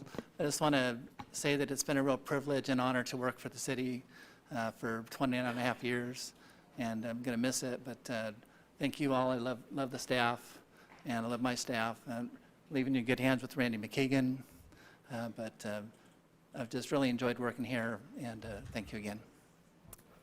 Thank you, Mr. Smith. Have fun on the golf course. Thank you, Nelson. Councilmember Rivera. Thank you, Mayor. I'll be quick. I have a few items I want to make referrals on. One is, and it might be most appropriate going to a committee, I'm not entirely sure, but in previous years, we've had discussions about artwork on the West Side Parkway as a part of the work we were doing through TRIP. The 58 traverses, most of Ward 1. We're doing a lot of work there. I think it stands to become a new entrance to Bakersfield for a lot of people driving through. I'd be interested in talking about potentially incorporating more artwork somehow in the new work we're doing there. We also have Welcome to Bakersfield signs on the 99 at the south and north end of the city that I think might be great to incorporate into the new 58. And then a few years ago, and this was an item I think Councilmember Smith may had originally made a referral on it. I don't recall, and I don't know where we left off because I think there were some liability concerns, and I don't know if they were fixed. But the 8th Street Canal, which runs parallel to the street I live on in Ward 1, remains an eyesore in my mind. So it's a chain link fence with deteriorating slats in it that I think is unsightly and might actually be put to better use. So I'd be interested in reviving that conversation again and potentially repurposing what's actually a pretty wide piece of land along 8th Street, along the canal, and potentially reaching some partnership with the water district there. Last item I have, I promise, is on Chester Avenue. So I drove down Union last week on my way to a park meeting with Diane Hoover, and folks don't generally seem to think this, but I actually thought Union looked really good, and I think we've done quite a bit of work with respect to median improvements and streetscape improvements that I'm wondering whether or not could be incorporated into Chester Avenue, which I think stands to get a whole lot more activity after the completion of 58 as well. So I'd like staff to explore what we can do on Chester as it might become an even bigger entrance into the city. And I'll just amend that first statement I made real quick on the artwork components of the 58 because that reminds me. We've got signs directing folks to downtown, and I know there are going to be signs welcoming folks into downtown on 24th Street, but I think it's important to remember that Chester and even 8th Street are also gateways to downtown as well.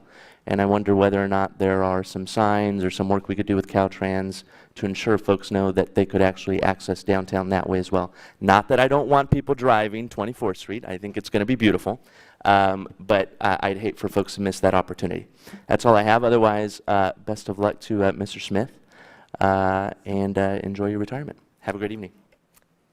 Thank you, Councilmember Rivera. Councilmember Weir. Thanks, Mayor.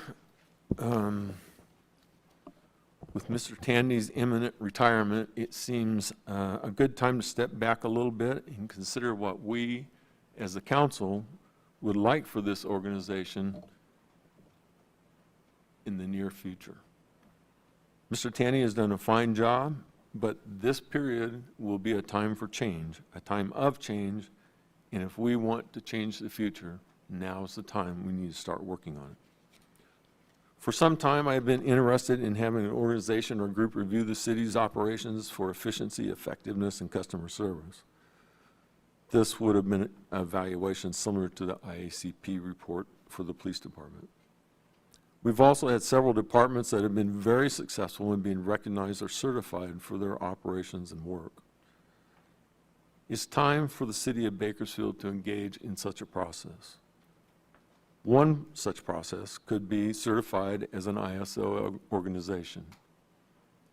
The model for ISO is specifying repeatable steps that organizations consciously implement to achieve their goals and objectives, and to create an organizational culture that reflexively engages in a continuous cycle of self-evaluation, correction, and improvement of operations and processes through heightened employee awareness and management leadership and commitment.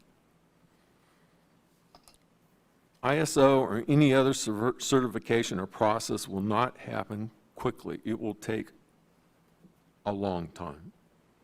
But if we're going to commit to this or a similar process, we need to begin now. And with any luck at all, maybe we might be able to begin this process by the time we have a new city manager. I'm requesting that staff research certifications or processes that align with the ISO model goals that I just read, and for the city and for staff to present an analysis of each option, including the pros and cons, for action at our first meeting in July.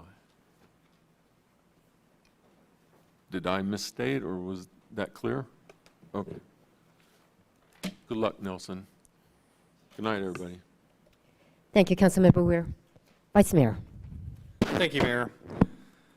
You know, Ken, I like your comments, and, you know, you're really forward-thinking when you thought of the IACP and bringing that organization in to look at the police department. I mean, we have a wonderful chief of police right now, but the IAC report was under his predecessor, came in when Chief Martin was assistant chief, and I feel that that report helped give him the framework that is allowing him to have the success that he's having right now.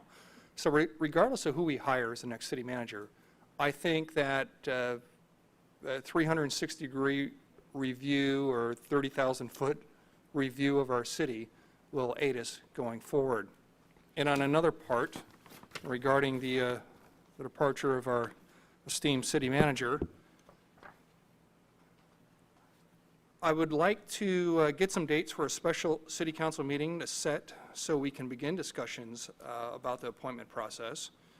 Madam City Attorney, please research what aspects we can discuss in closed session, and please contact each council member to see what dates are available for them after our June 28th council meeting and before our July 17th council meeting.